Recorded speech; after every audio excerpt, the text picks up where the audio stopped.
আসসালামু আলাইকুম প্রিয় স্টুডেন্টস। সবচেয়ে বড় যে চ্যাপ্টার প্রাণীর পরিচিতি, যেটাকে আসলে 3টা চ্যাপ্টার বললেও ভুল হবে না, সেই চ্যাপ্টার নিয়ে তোমার সামনে আমি হাজির। অন্যান্য এমসিকিউ ক্লাসের থেকে এই ক্লাসটা একটু বড় হবে, বুঝতেই পারছো। প্রায় 160টার মতো প্রশ্ন সলভ করব, আশা করি তোমাকে পাশে পাবো। আর বরাবরের মতোই টার্গেট কি তোমার বলো, ভাই অ্যান্সার করার আগে তোমার অ্যান্সার করে ফেলা নিজের মনে মনে, ঠিক আছে? ওকে, তাহলে চলো যাই, ভূমিকা কম, ক্লাসে প্রবেশ করি। আমরা সিরিয়ালি যাব, প্রথম হাইড্রা, তারপর ঘাসফড়িং, তারপর রুই মাছ, ঠিক আছে? ওকে, চলো। একটা প্রাণী, এই প্রাণীটাকে চিনতে পারছো কিনা? তোমাদের পরীক্ষাতে যেসব ছবি আঁকা থাকে ওইগুলো খুবই কিম্ভূত আকার হয়, তাও আশা করি হাইড্রাকে তোমরা চিনতে পারবা। এটার খাদ্যাভ্যাস কোন ধরনের এটা আসছে। হাইড্রার ক্ষেত্রে আমরা শুরুতেই যেটা পড়ি, হাইড্রাতে সব ম দিয়ে খেলা, বুঝছো? ম দিয়ে হচ্ছে ও হচ্ছে এই যে এখানে উত্তর পেয়ে গেছি, মাংসাশী। তারপর ম দিয়ে তুমি মনে রাখবা ও হচ্ছে মুক্তজীবী, ঠিক আছে? ও মুক্তজীবী। তারপর হচ্ছে ও মিঠা পানিতে বাস করে, ওকে, এবং ওর মুকুলোদ্গম ঘটে, মুকুলোদ্গম, এই সব কিছুই ম দিয়ে। ওকে, গেল। চলো সামনে যাই। এটার উত্তর তো পেরে ফেলছো, উত্তর কোনটা হবে? বি নাম্বারটা।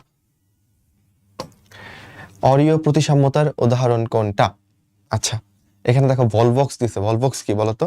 ভলভক্স আসলে শৈবাল, এবং ওই একটা শৈবাল না, অনেকগুলো শৈবাল মিলে একটা কলোনি করে থাকে, এবং কলোনিটা দেখতে হয় গোল্লাকৃতির, ফুটবলের মতো। তো ভলভক্সে দেখা যায় হচ্ছে গোলীয় প্রতিসাম্যতা, বুঝছো? ভলভক্সে কি দেখা যায় বলো? গোলীয়, যেগুলো গোল ফুটবলের মতো ওদের গোলীয় প্রতিসাম্যতা।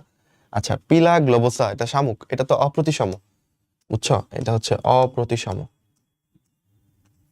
শামুককে কি সমান দুই ভাগে ভাগ করা যায়? যায় না। আচ্ছা, জুলাস তো আমি আসলে চিনতেছি না, এটা চাই নাকি। হাইড্রা বাকি রইল, উত্তর তো আসলে হাইড্রাই হবে। তাহলে হাইড্রা, জেলিফিশ, সি অ্যানিমন, এরা হচ্ছে তোমার কি বলো, অরীয় প্রতিসাম্য তো দেখায়। এটা একটু মাথায় রাখতে হবে, ভুল করলে মানে এ প্লাস পাওয়া বা চান্স পাওয়া কোনটারই স্বপ্ন দেখার সুযোগ নেই। কমন একটা প্রশ্ন, ঠিক আছে?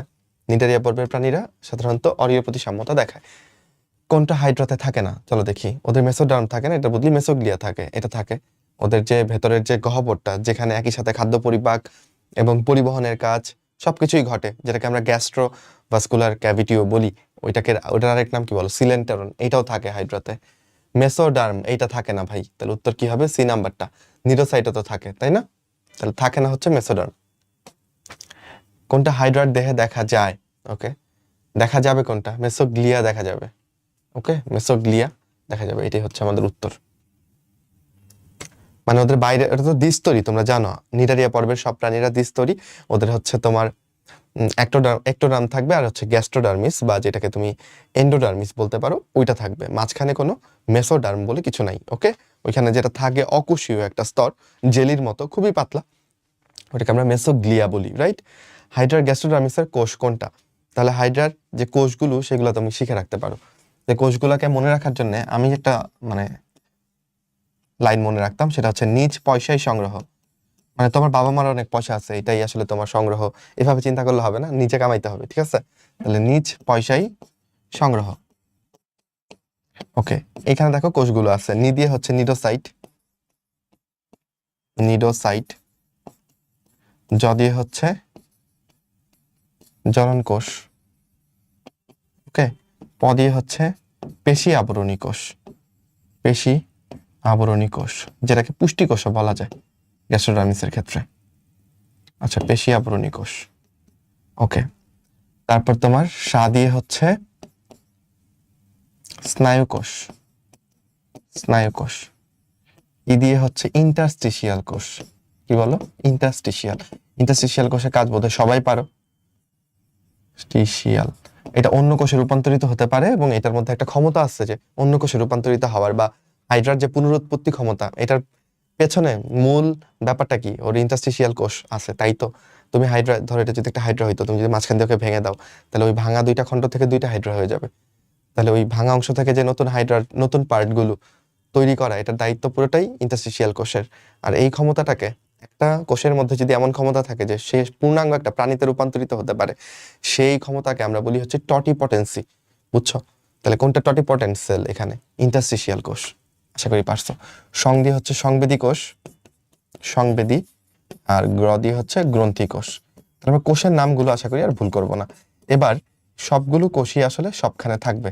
একটোডার্ম বলো, আর গ্যাস্ট্রোডার্ম বলো, মানে দুইটা স্তর তো, বাইরের স্তরেও থাকবে ভেতরের স্তরেও থাকবে।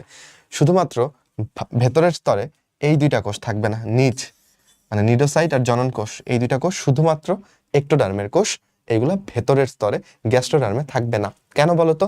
কারণ জননের কাজটা, ওরা তো আসলে ওদের তো স্বনিষেক ঘটে না, মানে পুরুষ থেকে শুক্রাণু যায়, ডিম্বাণুকে গিয়ে নিষিক্ত করে, তো এই ডিম্বাণুটা উন্মুক্ত থাকে, শুক্রাণুটা বাইরের দিকে উন্মুক্ত থাকে, এটা ভেতর দিকে সিলেন্টারনে গিয়ে তো লাভ নাই।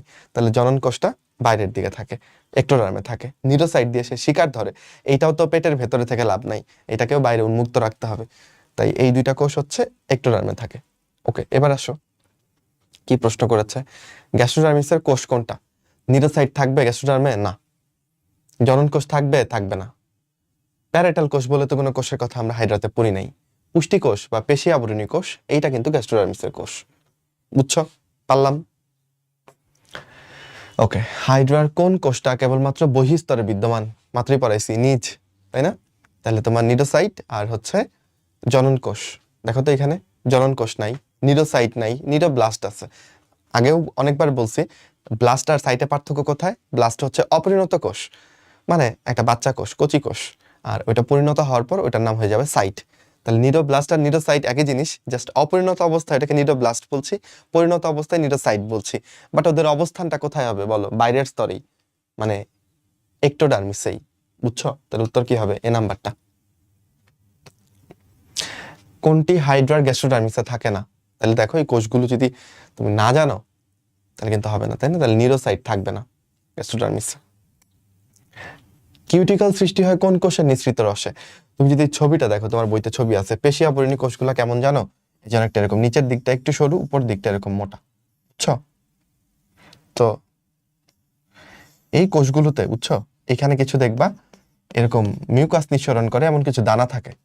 মিউকাস নিঃসরণ মানে কি বলে এটাকে, মিউকাস নিঃসরণকারী কিছু দানা থাকে পেশি আবরণী কোষের উপর দিকটায়। ওদের নিঃসরণের ফলে এইটার উপরে একটা কিউটিকল সৃষ্টি হয়, বুঝছো? এখানে একটা কিউটিকল একটা লেয়ার তৈরি হয়। তাহলে এটার দায়িত্ব হচ্ছে এই যে ভেতরকার এই দানাগুলোর। ওকে, উত্তর তাহলে কি হবে বলো? এই পেশি আবরণী কোষই হবে। কাজের মধ্যে লেখা আছে, কোষগুলোর কাজে কিন্তু এটা লেখা আছে। হাইড্রার দেহের কোন কোষকে সংরক্ষিত কোষ বলে? আইডিয়া করে তুমি বলে ফেলতে পারবা, ইন্টারস্টিশিয়াল কোষ। কেন? কারণ ও যে কোনো কোষে রূপান্তরিত হতে পারবে, ওকেই সংরক্ষণ করে রাখে হাইড্রা, যখন যা প্রয়োজন ওর কাছ থেকে বানায় নিবে। কোন প্রাণীর দেহে টটিপটেন্ট প্রকৃতির কোষ পাওয়া যায়? টটিপটেন্ট প্রকৃতির কোষ বলতে ইন্টারস্টিশিয়াল কোষকে বোঝানো হয়েছে।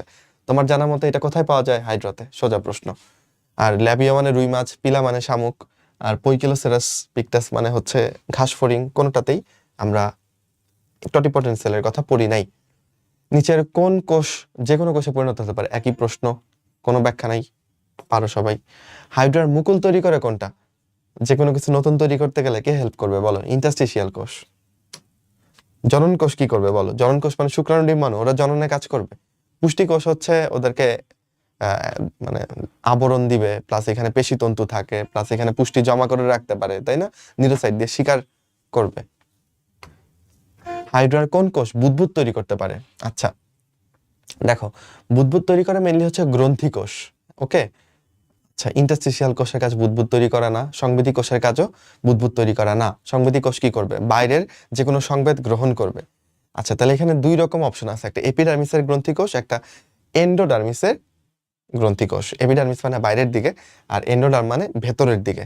দেখো এখন তুমি আমাকে বলো যে হাইড্রা তার দেহের ভেতরে, ধরো এটা একটা হাইড্রা, ওকে, এটা মনে করো একটা হাইড্রা। আচ্ছা, এইটার ভেতরে যে সিলেন্টারন আছে, এই সিলেন্টারনের ভেতরে বুদবুদ তৈরি করে কোনো লাভ আছে? লাভ নাই। ও বুদবুদ তৈরি করে বাইরের দিকে, বুঝছো? ও বুদবুদ তৈরি করে হচ্ছে বাইরের দিকে। তাহলে বাইরের দিকে বুদবুদ তৈরি করলে এপিডার্মিসের গ্রন্থিকোষ হবে নাকি এন্ডোডার্মিসের? বলো, এপিডার্মিসের হবে। বুঝছো ব্যাপারটা?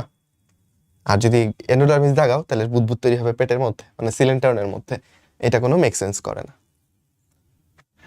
হাইড্রায় একবার ব্যবহার উপযোগী কোষ কোথায় সবচেয়ে কম থাকে? আচ্ছা বলো, একবার ব্যবহার উপযোগী কোষ বলতে কোন কোষকে বোঝানো হয়েছে? আগে এটা বুঝতে হবে। এটা হচ্ছে নিডোসাইট।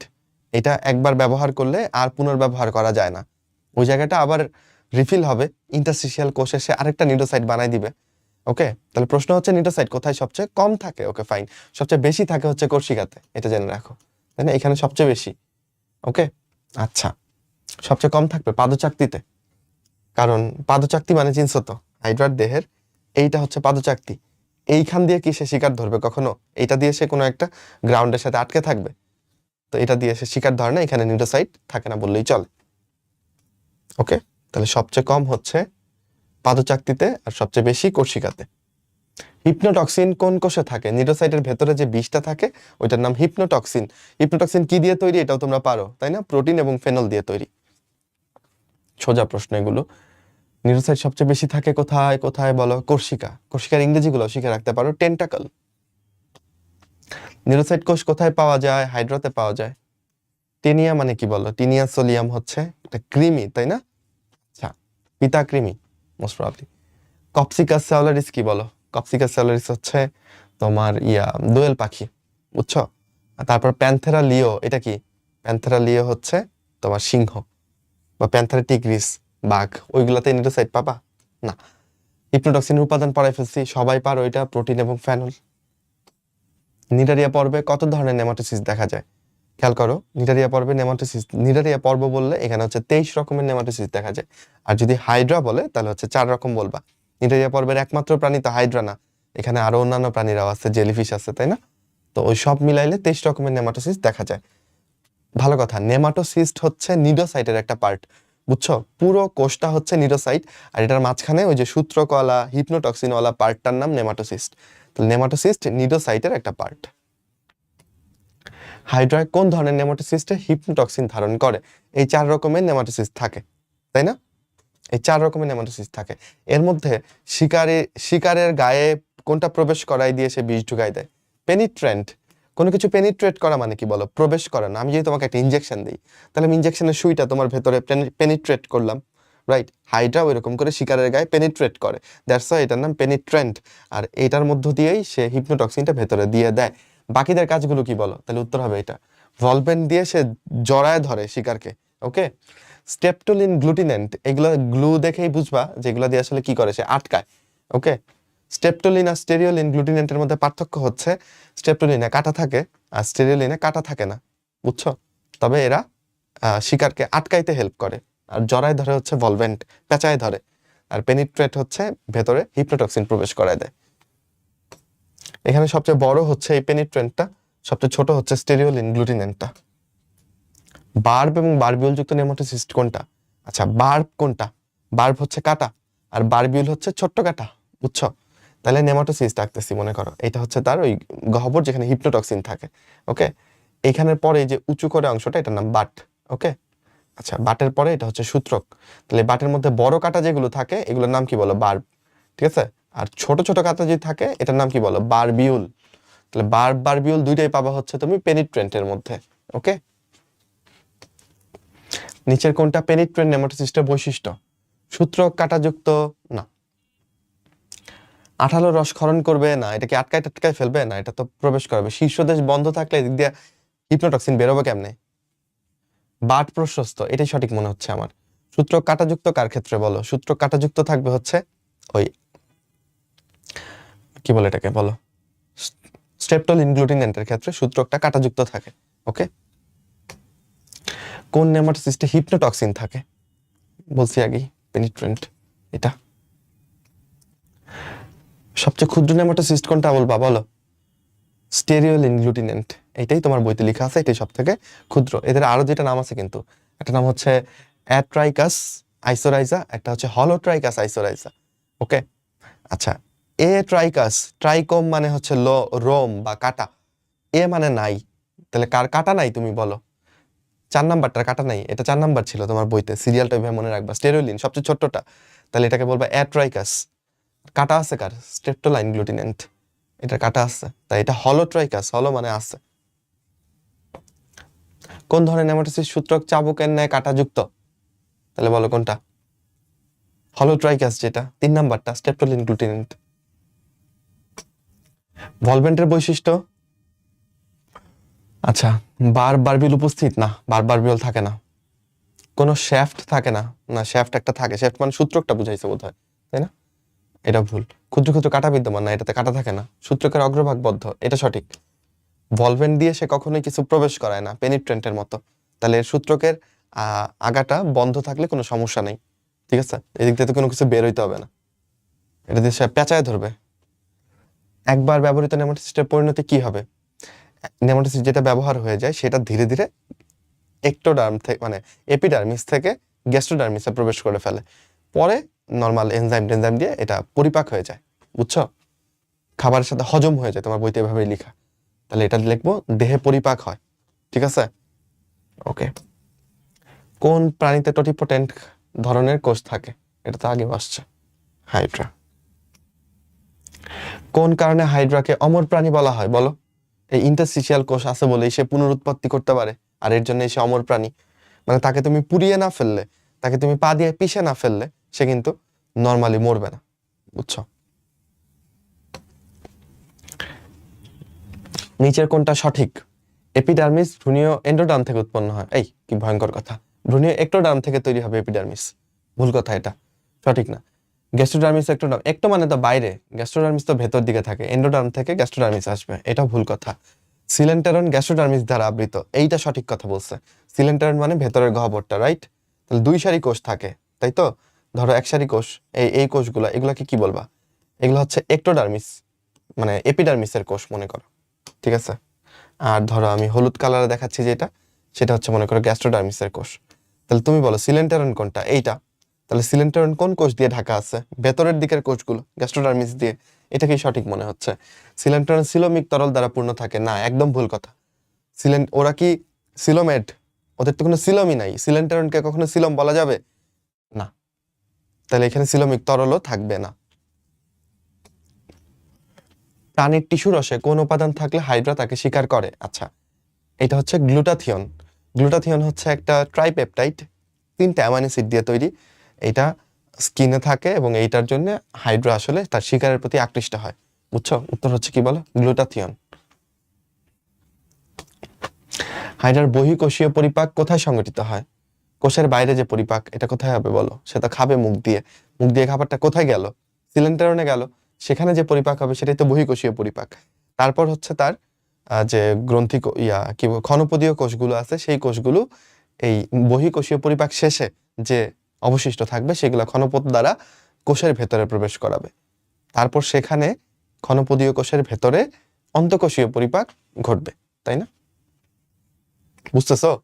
আচ্ছা, হাইড্রাতে অন্তঃকোষীয় পরিপাক ঘটে, তাহলে বলো কি হবে? ক্ষণপদযুক্ত কোষ হবে, কারণ ক্ষণপদ দিয়েই সে খাবারটাকে ভেতরে নেয়। হাইড্রার দেহের ভার কর্ষিকার উপর স্থাপন করে কর্ষিকাকে পায়ের মতো ব্যবহার করে চলাকে, বুঝতেছো ব্যাপারটা? মানে হাইড্রাটা এরকম উল্টা হয়ে আছে, ওকে? এটা ধরো হাইড্রার কর্ষিকা, এগুলোকে সে পায়ের মতো ব্যবহার করতেছে, ঠিক আছে? এবার এরকম করে করে সে হেঁটে হেঁটে যাচ্ছে, এটাকে কি বলা যায়? এটাকে হাঁটা বলা যায় না? কোন ধরনের চলন পদ্ধতিতে হাইড্রা লম্বা দূরত্ব? লম্বাতে ল আছে, লুপিং এও ল আছে। তাহলে লুপিং হচ্ছে লম্বা দূরত্ব। দ্রুত, সবচেয়ে দ্রুত কোনটা বলো? সমারসল্টিং, ডিগবাজি মেরে মেরে যাবে, লুপিং এর থেকে দ্বিগুণ দূরত্ব অতিক্রম করবে সমারসল্টিং। আর গ্লাইডিং দিয়ে খুবই অল্প দূরত্ব খুবই ধীরে পার করবে। কোন ধরনের চলনকে জোকা চলন বলে? জোকের মতো চলতেছে, বা এটাকে শুয়োপোকার মতো, শুয়োপোকা, বুঝছো? তো শুয়োপোকা চলন বলে বা জোকা চলন বলে এই লুপিংকে, ঠিক আছে? লুপিংকে বলে। হাইড্রা লম্বা দূরত্ব লম্বা আছে, তাহলে আবার লুপিং।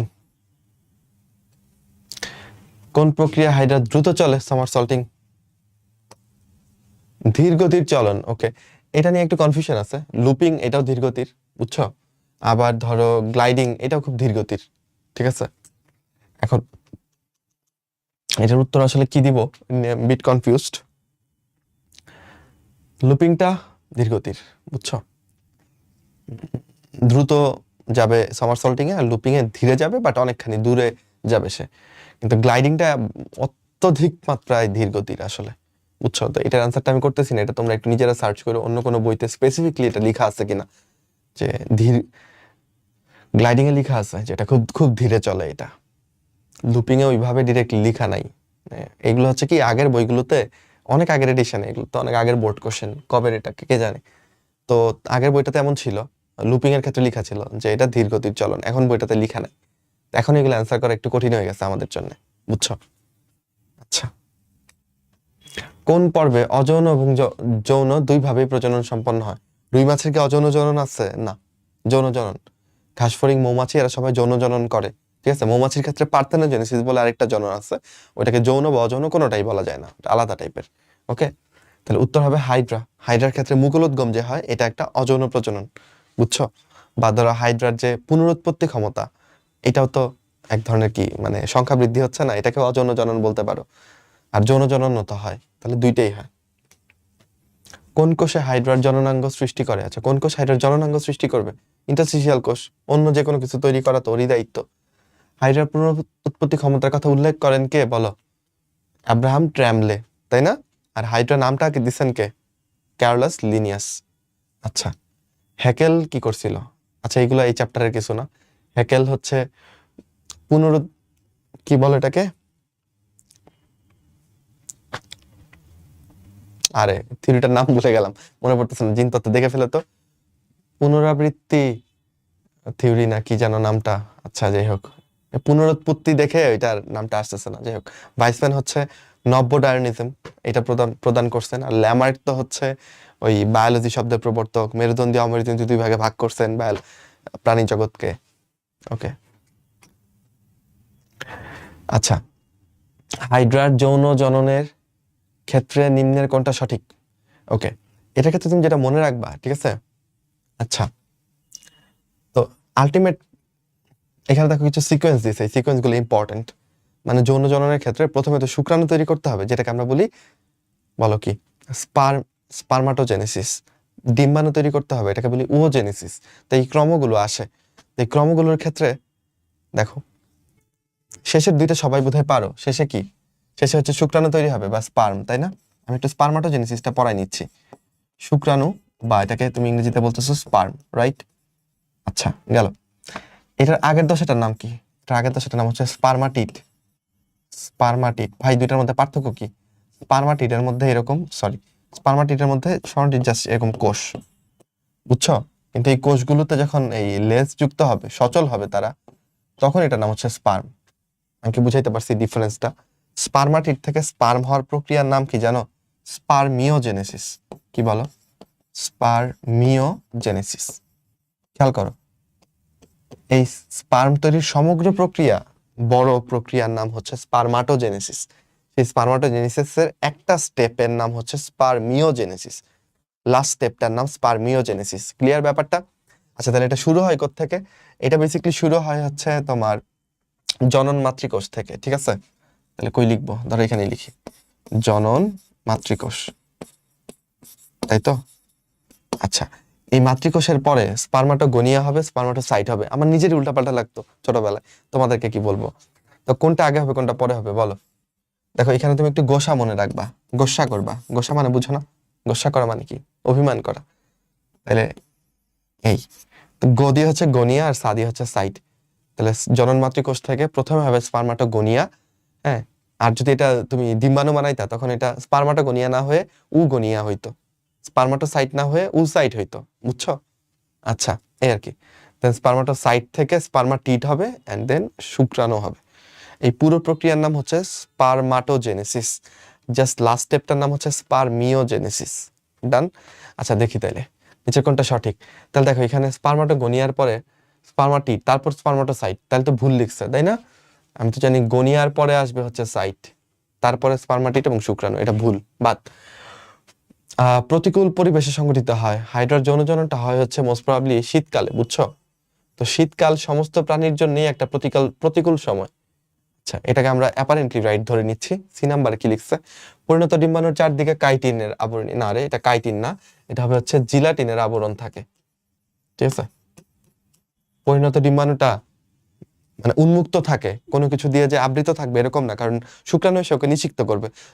কাইটিন হচ্ছে একটা শক্ত আবরণ। চিংড়ির শেল দেখছো না, কাঁকড়ার যে আবরণ দেখছো না, মানে শক্ত যে খোলসটা, এরকম একটা খোলস দিয়ে যদি ডিম্বাণু আবৃত থাকে, শুক্রাণু এটার ভেতর ঢুকতে পারবে না। তো এত কঠিন কোনো আবরণ নাই, এখানে জিলাটিনের আবরণ থাকে, যেটা পিচ্ছিল টাইপের হয় এবং এটা ভেদ করে শুক্রাণু প্রবেশ করতে পারে, এই আর কি। স্বনিষেক ঘটে না। যদিও হাইড্রা কিন্তু উভলিঙ্গী, মানে একটা হাইড্রার দেহেই শুক্রাশয় ডিম্বাশয় দুইটাই থাকে, কিন্তু ওদের স্বনিষেক ঘটে না। মানে কি, মানে একটা হাইড্রার বডিতে, ধরো এটা একটা হাইড্রা, ঠিক আছে, এটা পাদচাকতি তার, তাহলে ওর মনে করো এখানে শুক্রাশয় আছে, এখানে ডিম্বাশয় আছে, এখান থেকে শুক্রাণু গিয়ে কখনোই এখানে ডিম্বাণুকে নিষিক্ত করবে না। কেন করবে না? কারণ এই ছেলেরা দেখবা একটু আগে আগে পেকে যায়, বুঝছো, মানে ইচড়ে পাকা। তো এই শুক্রাশয়টাও এরকম ইচড়ে পাকা টাইপের, সে আগে আগে পরিণত হয়ে যায় ডিম্বাশয়ের তুলনায়। হ্যাঁ, তো সে এখান থেকে বেরোয় পড়ে এবং পরিণত ডিম্বাণুর খোঁজে থাকে। এই ডিম্বাণু ততদিনে পরিণত হয় নাই, তো তাকে বাধ্য হয়ে অন্য একটা হাইড্রার ডিম্বাণুকে নিষিক্ত করতে হয়। ফলে স্বনিষেকের ব্যাপারটা আসলে এখানে ঘটে না, যদিও এরা উভলিঙ্গ। ক্লিয়ার ব্যাপারটা? আচ্ছা, তাহলে এইটাও আসলে সঠিক না। তাহলে আমাকে আসলে অ্যাপারেন্টলি এইটাকেই সঠিক দাগাইতে হচ্ছে, যে প্রতিকূল পরিবেশ এটা সংঘটিত হচ্ছে শীতকালে। ওকে, নিচের কোনটা সঠিক? মাত্রই পড়াইছি। তাহলে এখানে মাতৃকোষ দেয় নেই, এখানে ধরো ওই গোসা থেকে শুরু করছে, তাহলে প্রথমে গনিয়া, তারপর সাইট। দেখো তো এখানে স্পার্মাটিড দিয়ে শুরু করছে, দেখেই বোঝা যাচ্ছে এটা হয় না, এটা ভুল। ঠিক আছে, আচ্ছা আচ্ছা, এখানে দেখো সাইটের পরে বলছে গনিয়া, তাহলে তো গোসাটা হইলো না, তাহলে এটাও বাদ। ঠিক আছে, উ গনিয়া, উ সাইট, উ টি, ডিম্বাণু, পারফেক্ট আছে, রাইট, পারফেক্ট। তাহলে উত্তর হবে ডি নাম্বারটা। এ নাম্বারটা হবে কিনা দেখি তো। স্পার্মাটিডের পরে স্পার্মাটোসাইট বলছে, ভুল। ধরতে পারতেছি? তাহলে লাস্টের দুটো তো আমরা মনেই থাকবে, স্পার্মাটিড স্পার্ম, উটিড ওভাম বা ডিম্বাণু, লাস্টের দুটো তেমনি মনে থাকবে। ওই গনিয়া আর সাইট নিয়ে উল্টাপাল্টা লাগলে ওই যে গোসা দিয়ে মনে রাখবা, আগে গনিয়া তারপর সাইট। একটি প্রাইমারি ওসাইট কয়টা পোলার বডি সৃষ্টি করে? শুধুমাত্র ফিমেইলের ক্ষেত্রে, মানে ডিম্বাশয়ের ক্ষেত্রে তুমি এখানে দেখতে পারবা, এখানে একটা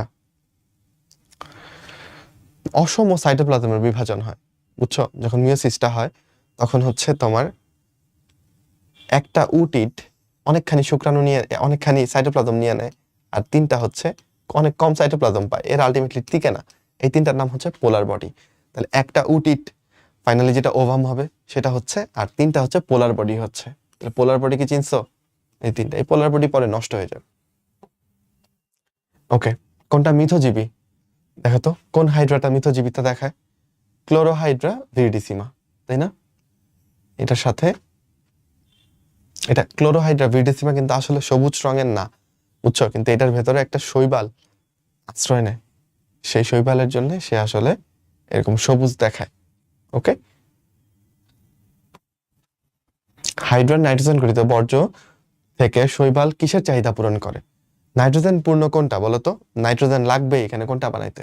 যেমন নাইট্রোজেন ছাড়া শর্করা হবে। খনিজ লবণ বলতে তো আয়ন গুলাকে বুঝাচ্ছে, এখানে তো সোডিয়াম পটাশিয়াম আয়ন, তো নাইট্রোজেনের কোনো বালাই নেই, ওইটা বাদ। লিপিড বানাইতেও নাইট্রোজেন ছাড়া তুমি লিপিড বানাইতে পারবা, কিন্তু প্রোটিন বানাইতে গেলে নাইট্রোজেন ছাড়া সম্ভব না। কেন? কারণ প্রোটিন বানাইতে তোমার লাগবে হচ্ছে কি বলো, অ্যামাইনো অ্যাসিড, রাইট? তাহলে অ্যামাইনো অ্যাসিড বানাইতে গেলে অবশ্যই অ্যামিন গ্রুপ লাগবে তোমার। অ্যামিন গ্রুপ লাগবে না? অ্যামিন গ্রুপ কি নাইট্রোজেন ছাড়া হবে? হবে না। তাহলে উত্তর কি হবে? উত্তর হবে হচ্ছে প্রোটিন। ওকে, আমরা চলে আসছি ঘাসফড়িং এ। ওকে, যারা এখনো আসছো, ভেরি ভেরি গুড। চলো ঘাসফড়িং দেখে ফেলি। ঘাসফড়িং এর দেহে কয়টা অঞ্চল আছে? অঞ্চল মানে বুঝছো তো, ঘাসফড়িং এর মাথা, তারপর ঘাসফড়িং এর হচ্ছে বক্ষ, তারপর ঘাসফড়িং এর উদর, কয়টা অঞ্চল হইলো? 3টা অঞ্চল। আর যদি বলতো খণ্ডক কয়টা, খণ্ড, তাহলে হচ্ছে মোট হচ্ছে 20টা খণ্ডক, বুঝছো? ঘাসফড়িং এর যে মাথা, মাথার মধ্যে ভ্রূণীয় খণ্ডক থাকে কয়টা? 6টা, বুঝছো? বক্ষে কয়টা খণ্ডক থাকে জানো? 3টা, অগ্র মধ্য পশ্চাৎ। আর উদরে থাকে হচ্ছে 11টা। ওকে, এই হচ্ছে মোট 20টা খণ্ডক ঘাসফড়িং এর। ওকে, কিন্তু এখানে অঞ্চল চাইছে। পঙ্গপাল কাদেরকে বলি? পঙ্গপাল ইংরেজি হচ্ছে লোকাস্ট। লোকাস্ট। তোমরা কি কালো রঙের কিছু ঘাসফড়িং দেখছো? রাত্রেবেলা, এখন তো লোডশেডিং অনেক কমে গেছে, আমরা ছোটবেলায় যখন পড়তাম চার্জার লাইট জ্বালায়, তখন দেখতাম যে ফড়িং এসে জানলা দিয়ে এসে ফড়িং এসে ভরে যাচ্ছে, বুঝছো? কালো রঙের ছোট ছোট কিছু ফড়িং, ওইগুলোকে পঙ্গপাল নামে ডাকতাম। তো ওরাও তো ঘাসফড়িং। তাহলে পঙ্গপাল আসলে কিসের অন্তর্ভুক্ত বলো? ঘাসফড়িং এর অন্তর্ভুক্ত। একবার পাকিস্তানে না কোথায় যেন অনেক বেশি পঙ্গপাল অ্যাটাক করলো, যেহেতু ওরা ঘাসফড়িং, ওরা ঘাস খেয়ে বেঁচে থাকে, তো ওরা শস্যের ক্ষতি করে, বুঝছো? তো পরে হচ্ছে ওই অঞ্চলের মানুষ ঘাসফড়িং খাওয়া শুরু করে দিছে, পরে আবার ঘাসফড়িং এর সংখ্যা কমে গেছে। মানে মানুষের খানার উপরে কোনো কথা হবে না, যেটাই মানুষ অপকার করতে আসবে মানুষ এটাকে রেতে খেয়ে ফেলবে, শেষ। ঘাসফড়িং এর দেহখণ্ডের কাইটিন নির্মিত পুরু এবং শক্ত পৃষ্ঠীয় পাতকে কি বলে?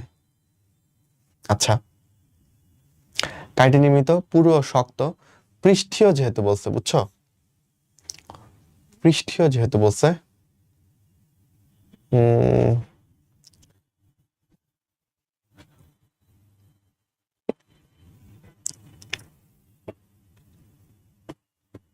আচ্ছা এটা তো একটা হচ্ছে পেটের দিকে যেটা থাকে, ঠিক আছে, ওইটা হচ্ছে তোমার স্টারনাম, আর পিঠের দিকে যেটা হচ্ছে টারগাম। ওকে, বাট এখানে টারগামটা লিখা নেই, এখানে লিখা আছে টারগাইট। ওকে, পুরাইট বলে কিছু নাই, স্ক্লেরাইট হচ্ছে এক একটা খণ্ডক, ঘাসফড়িংয়ের এক একটা খণ্ডককে তুমি এক একটা স্ক্লেরাইট বলবা। ওকে, দেহখণ্ডের কাইটিন নির্মিত পুরো শক্ত পৃষ্ঠীয় পাতকে, তাহলে এখানে এটা হয় তুলতে ভুল হয়েছে, অথবা টারগামকে টারগাইটও বলে কিনা আমি জানি না, এটা মোস্ট প্রবাবলি আনসার ডি হওয়া উচিত, পৃষ্ঠীয় যেহেতু বলছে। পৃষ্ঠের দিকে যেটা থাকে ওটা টারগাম, ওকে, পেটের দিকে যেটা থাকে ওটা হচ্ছে স্টারনাম। এই ওকে, তাও তুমি একটু চেক দিও, এটা একটু জানাও কমেন্টে এটার ব্যাপারটা কি। ঘাসফড়িং এর প্রতি দেহখণ্ডকে শক্ত আবরণকে কি বলে? ওকে, প্রতি দেহখণ্ডকে শক্ত আবরণ, আচ্ছা এখানে প্রত্যেকটা খণ্ডককেই মিন করছে আসলে, এক্ষেত্রে এটা তুমি স্ক্লেরাইট দাগাও। স্ক্লেরাইট হচ্ছে এক একটা দেহখণ্ডক, বুঝছো, খণ্ডকের সমস্ত আবরণটাই স্ক্লেরাইট, এটা বলা যায়। পৃষ্ঠীয় বললে টারগাম, অঙ্কীয় বললে স্টারনাম, আর সুচার হচ্ছে একটা পর্দা, ওদের ক্ষেত্রে দুইটা খণ্ডক যে জোড়া লাগানো থাকে একটা পর্দা দিয়ে, ওইটাকে বলে সুচার। সুচার নামক অস্থি সন্ধি আমাদের মধ্যে দেখা যায়, আমাদের খুলিতে যে হাড্ডিগুলো আছে এই হাড্ডিগুলো সুচার সন্ধি দিয়ে একটার সাথে একটা জয়েন্ট। ওকে, আচ্ছা, ঘাসফড়িং এর মস্তকের আয়তাকার প্লেটটার নাম কি? ওকে, এক্ষেত্রে একটা ঘাসফড়িং এর ছবি যদি পাওয়া যায় তো তাহলে খুব ভালো হইতো। আচ্ছা, যাই হোক, আমি তোমাকে বলি ঘাসফড়িং এর এই যে মাথাটা আমি একটু আঁকার চেষ্টা করি, ঠিক আছে, একটু টাফ হবে ঘাসফড়িং এর মাথা আঁকা, স্টিল চেষ্টা করতেছি।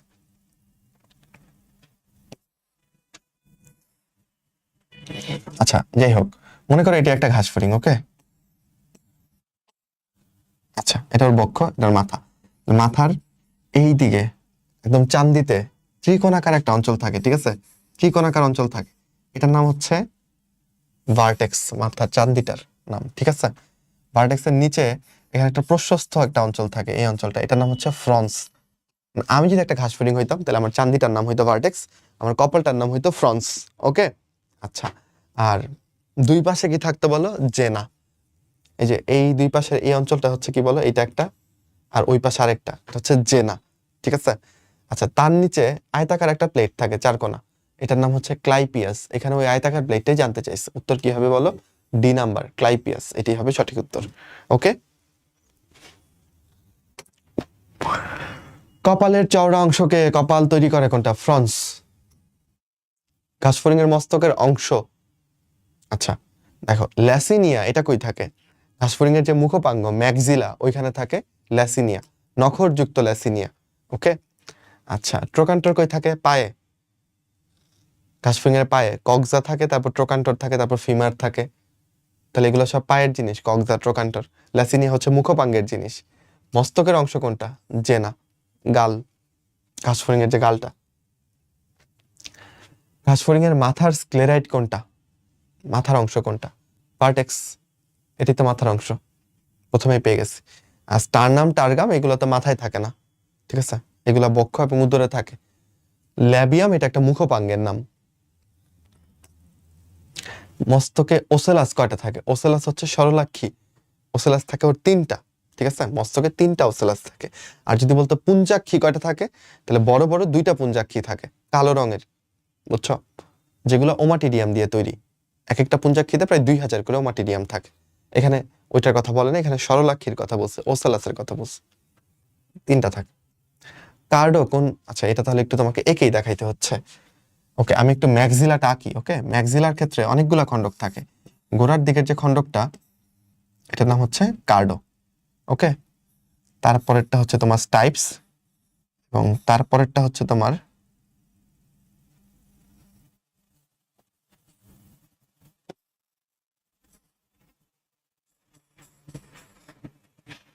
নখরযুক্ত ল্যাসিনিয়া। ওকে, আচ্ছা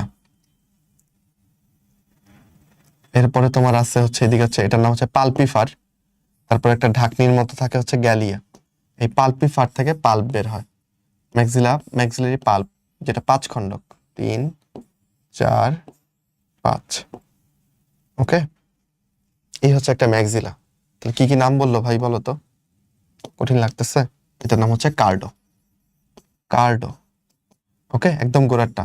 কার্ডোর পরে এটার নাম কি বলো? স্টাইপস। স্টাইপস। এই যে নখরযুক্ত এটার নাম কি বলো? ল্যাসিনিয়া। ল্যাসিনিয়া। ওকে, যেখান থেকে ম্যাক্সিলারি পাল্প বের হয়েছে ওটার নাম হচ্ছে পালপিফার। পালপিফার। আচ্ছা, আর এই ঢাকনির মতো বড় করে যেটা ওটার নাম হচ্ছে গ্যালিয়া। কি বলো? গ্যালিয়া। ঢাকনি গামলা একই রকম না? গামলা থেকে গ্যালিয়া। আচ্ছা, তারপর এটা কি বলো? এটা হচ্ছে ম্যাক্সিলারি পাল্প। কয় খণ্ডক? 5 খণ্ডক। তো এই হচ্ছে একটা ম্যাক্সিলার গঠন। তাহলে এখানে প্রশ্ন করছে যে কার্ডো কোন উপাঙ্গের অংশ, তাহলে তুমি বলো কার্ডো কোথায় থাকে? ম্যাক্সিলাতে থাকে। পারবো না, এখানে বেশি বেশি ইম্পর্টেন্ট হচ্ছে এই যে ল্যাসিনিয়া আর গ্যালিয়া, এই দুইটাও আসে। নখরযুক্ত কোনটা, ঢাকনির মতো কোনটা?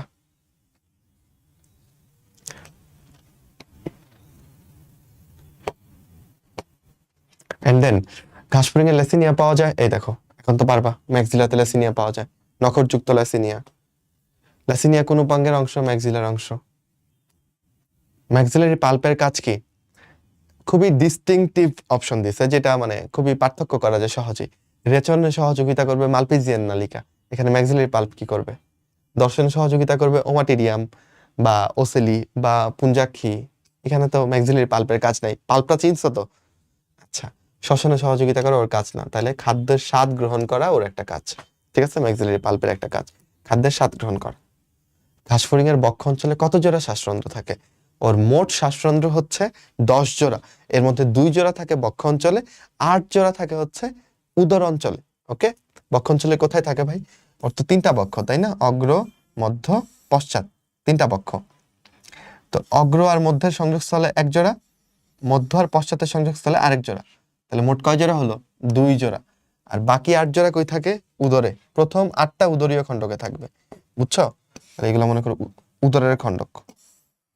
1 নাম্বার, 2 নাম্বার, 3 4 5 6 7 9 10 11 মনে করো, এগুলো হচ্ছে ঘাসফড়িং এর খণ্ডক।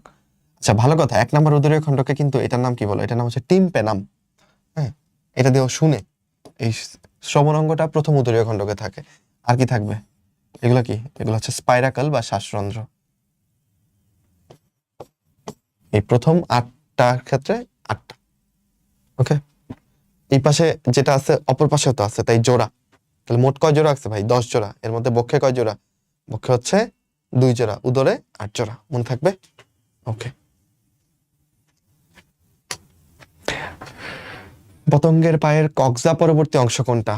তাইলে তুমি ঘাসফড়িং এর পায়ের একদম গোড়ার দিকের যে পার্টটা, এটা হচ্ছে কক্সা। ঠিক আছে, যেটা বডির সাথে লাগানো থাকে। আচ্ছা, এরপর তাহলে এইটার নাম হচ্ছে ধরো কক্সা।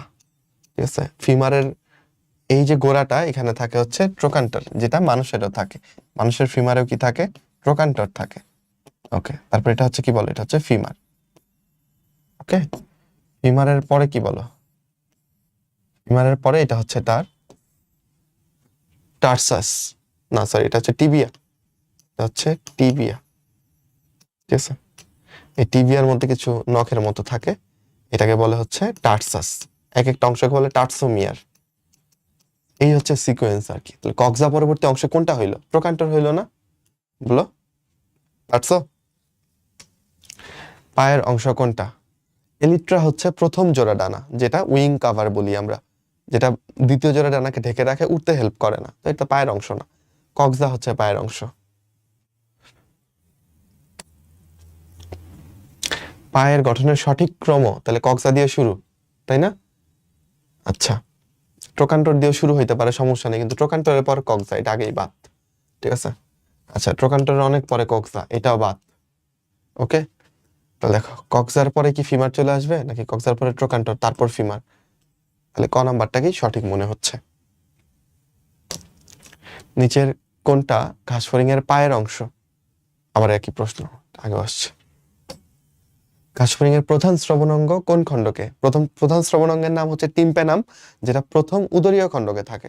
খেয়াল করো এখানে কিন্তু প্রথম বক্ষীয় আছে, ভুল করে এটা দাগায় ফেললে শেষ। প্রথম উদরীয় খণ্ডকে এটা থাকে। পারছো? উদর অঞ্চলে কয়টা শ্বাসরন্ধ্র থাকবে? দেখো প্রশ্নটা দেখো, কয়টা, কয় জোড়া না কিন্তু কয়টা ছিল? 8 জোড়া। এখানে তো জোড়ায় প্রশ্ন করে নাই, কয়টা? তাহলে উত্তর হবে 16টা। কেউ যদি ভুল করে 8 দাগায় ফেলো শেষ, এটা পারা প্রশ্ন ভুল হয়ে যাবে, তাই মনোযোগী থাকতে হবে। নিচের কোনটা স্ত্রী ঘাসফড়িং এ দেখা যায়? স্ত্রী ঘাসফড়িং চেনার একটা বড় উপায় হচ্ছে ওভিপজিটর। ওভিপজিটর হচ্ছে ওর ডিম পাড়ার অঙ্গ, ঠিক আছে? 9 নাম্বার উদরীয় খণ্ডক থেকে এই ওভিপজিটরটা তৈরি হয়, যেটা দিয়ে ডিম পাড়ে। ওকে, সাবজেনিটাল প্লেট, ওকে ফাইন, এটা পুরুষ ঘাসফড়িং এ থাকবে, ঠিক আছে? তাহলে পুরুষ ঘাসফড়িং এর ক্ষেত্রে খেয়াল করো, উদরীয় খণ্ডকগুলো মনে করো আঁকতেছি, ঠিক আছে? এটা মনে করো 1 নাম্বার, 2, 3, 4, 5, 6, 7, 8।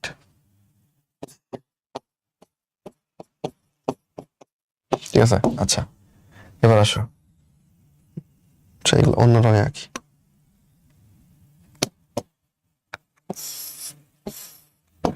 এই হচ্ছে তোমার 9, 10, 11।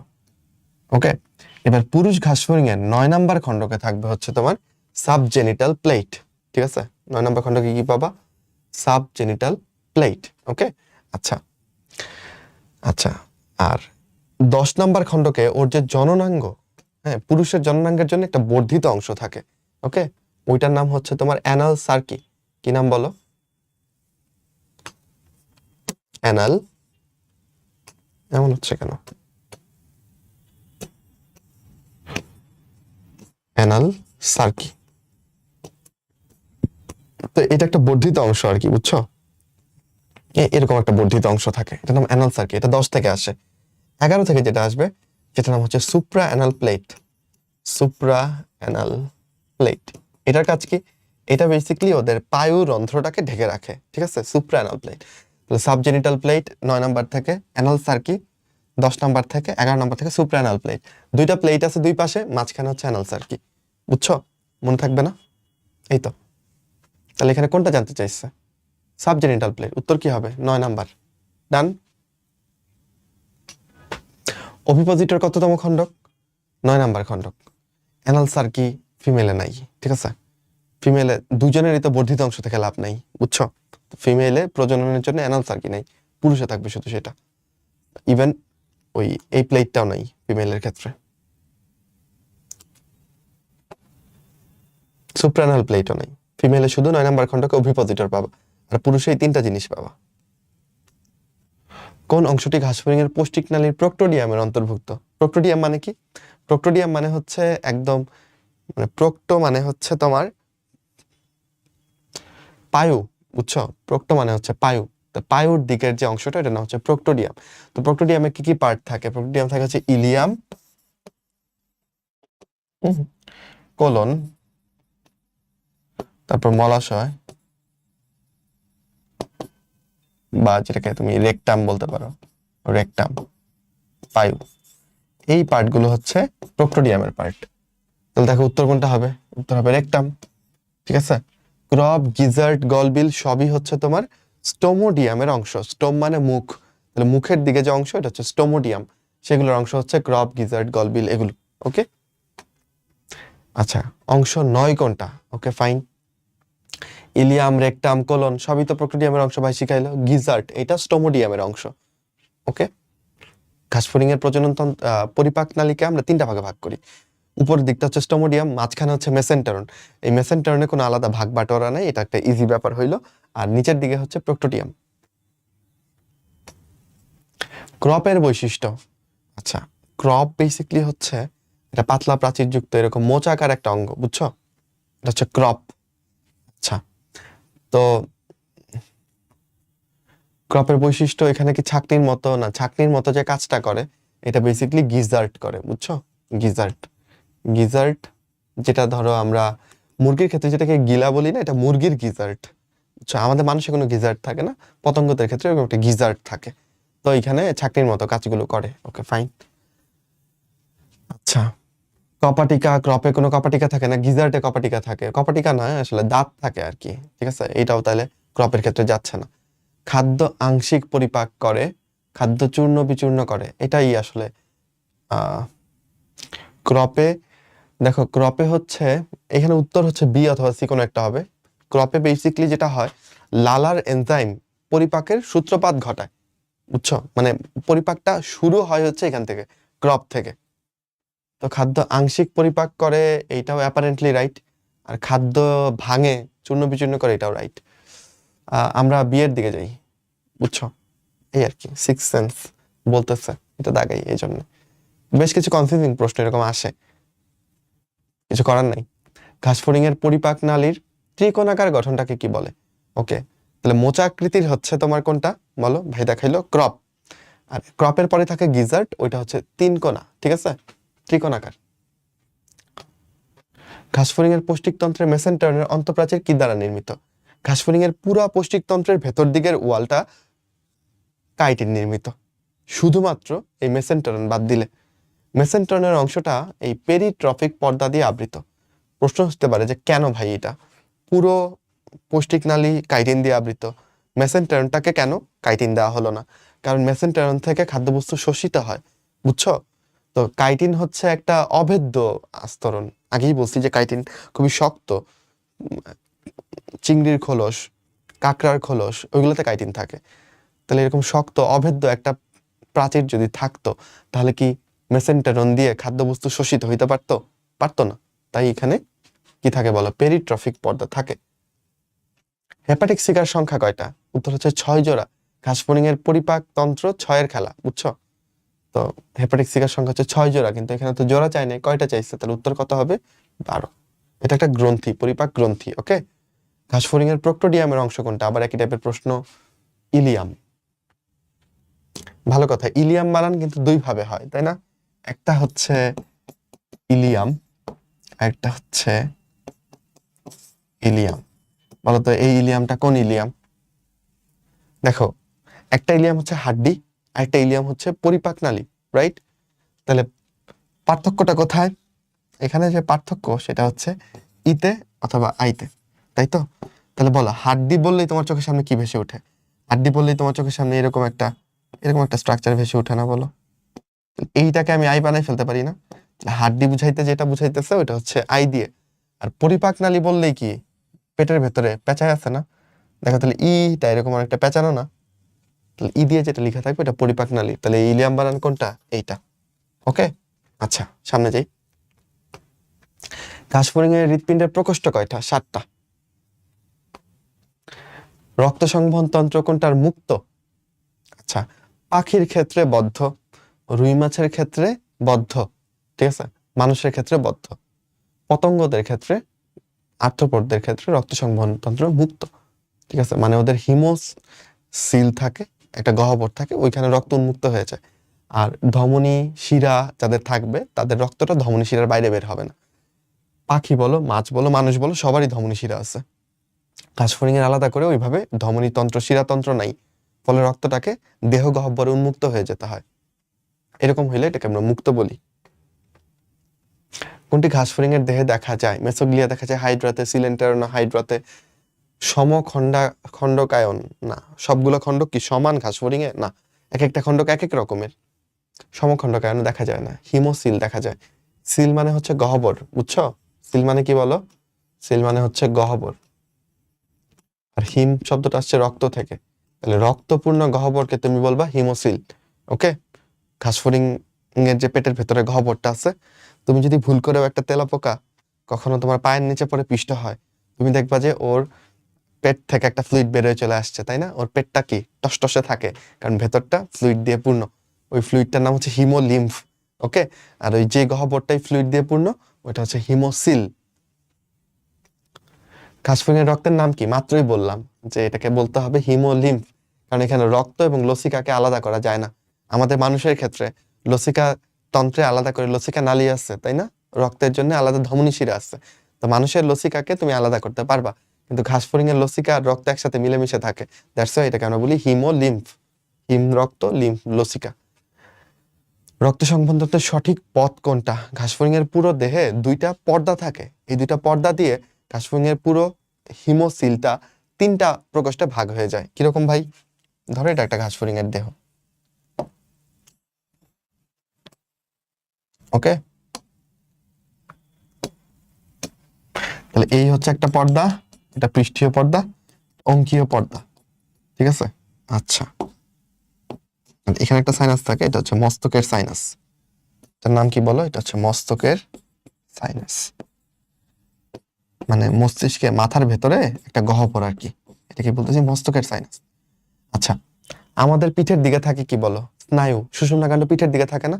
ওদের স্নায়ু থাকে হচ্ছে পেটের দিকে, তাহলে এটাকে আমরা বলি হচ্ছে পেরি নিউরাল। বুঝছো? এটাকে কি সাইনাস বলি? Perineural sinus. আমাদের হার্ট থাকে হচ্ছে পেটের দিকটাতে, পেটের দিকটাতে বলতে পেটে বুঝাচ্ছি না, মানে কি সামনের দিকটাতে বুঝাচ্ছি। ওদের হার্ট থাকে পিঠের দিকে, বুঝছো? মানে এইখানে, এইখানে ওদের হার্ট থাকে, তাই এটাকে আমরা বলতেছি pericardial, pericardial sinus. Cardial শব্দটা আসছে হার্ট থেকে, নিউরাল আসছে স্নায়ু থেকে, ওকে? মাঝখানের এখানে ভেতর দিকের যে অঙ্গগুলো ওইগুলো থাকে, এটাকে আমি বলি perivisceral sinus, perivisceral sinus. এবার ওদের রক্তের ফ্লোটা আমার পরীক্ষাতে আসছে, তো এটা কিভাবে আমি করব খেয়াল করো। পেরিকার্ডিয়াল সাইনাস থেকে রক্ত পাম্প হইলে এখানে আসবে হচ্ছে প্রথমে মস্তকের সাইনাসে, মস্তকের সাইনাস থেকেও যাবে হচ্ছে পেরি নিউরাল সাইনাসে, মানে এই পথে, ওকে? গেল। পেরি নিউরাল থেকে ডিরেক্ট পেরিকার্ডিয়ালে চলে যাবে না, প্রথমে যাবে পেরি ভিসেরাল, তারপর যাবে পেরিকার্ডিয়াল। এই হচ্ছে ওর সিকোয়েন্স, ঠিক আছে?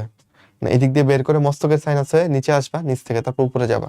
তাহলে এবার তুমি নিজেই মিলাও, মস্তকের সাইনাস দিয়ে শুরু করলাম, পেরি নিউরাল, পেরি ভিসেরাল, প্রথমটাই সঠিক, বুঝছো? 2 নম্বরটা কেন সঠিক না? মস্তকের সাইনাস থেকে ডিরেক্টলি পেরি ভিসেরালে নিচ্ছে না, পেরি নিউরাল হয়ে তারপর পেরি ভিসেরালে যায়, তাহলে এটা ভুল। আচ্ছা, এখানে বলছে পেরি নিউরাল সাইনাস থেকে মস্তকের সাইনাসে যাবে, একদম উল্টাই দিছে, এটাও ভুল। এখানে বলছে পেরি ভিসেরাল থেকে পেরি নিউরাল যাবে, এখানেও ডিরেকশন উল্টা হয়ে গেছে, এইটাও ভুল, বুঝছো? সঠিক কোনটা? 1 নাম্বারটা। ট্রাকিয়াল তন্ত্রের বিন্যাস। ট্রাকিয়াল তন্ত্র হচ্ছে ওদের শ্বসন তন্ত্র, বাতাসটা এইভাবেই যায়। প্রথমে স্পাইরাকল বা শ্বাসরন্ধ্র দিয়ে বাতাস ঢুকলো, হ্যাঁ, তারপর হচ্ছে আসলে অ্যাট্রিয়াম বলে একটা অংশ থাকে, ওই অ্যাট্রিয়ামে যায় বাতাস, ওইটা লিখে নেয় এখানে, সমস্যা নেই। শ্বাসরন্ধ্রের পরে ট্রাকিয়াতে যাবে, সি এবং ডি আগেই বাদ, এখানে বলছে ট্রাকিয়া থেকে বাতাস শ্বাসরন্ধ্রে যাচ্ছে, এটা তো ভুলভাল লিখছে, দুইটাই প্রথম দেখাতেই বাদ। ট্রাকিয়াতে যাওয়ার পর কোথায় যাবে দেখো, ট্রাকিওল কোষে গিয়ে ট্রাকিয়া শেষ হয়, আর ট্রাকিওল কোষ থেকে ট্রাকিওল শুরু হয়, বুঝছো? মানে একটা ট্রাকিয়া গিয়ে এই যে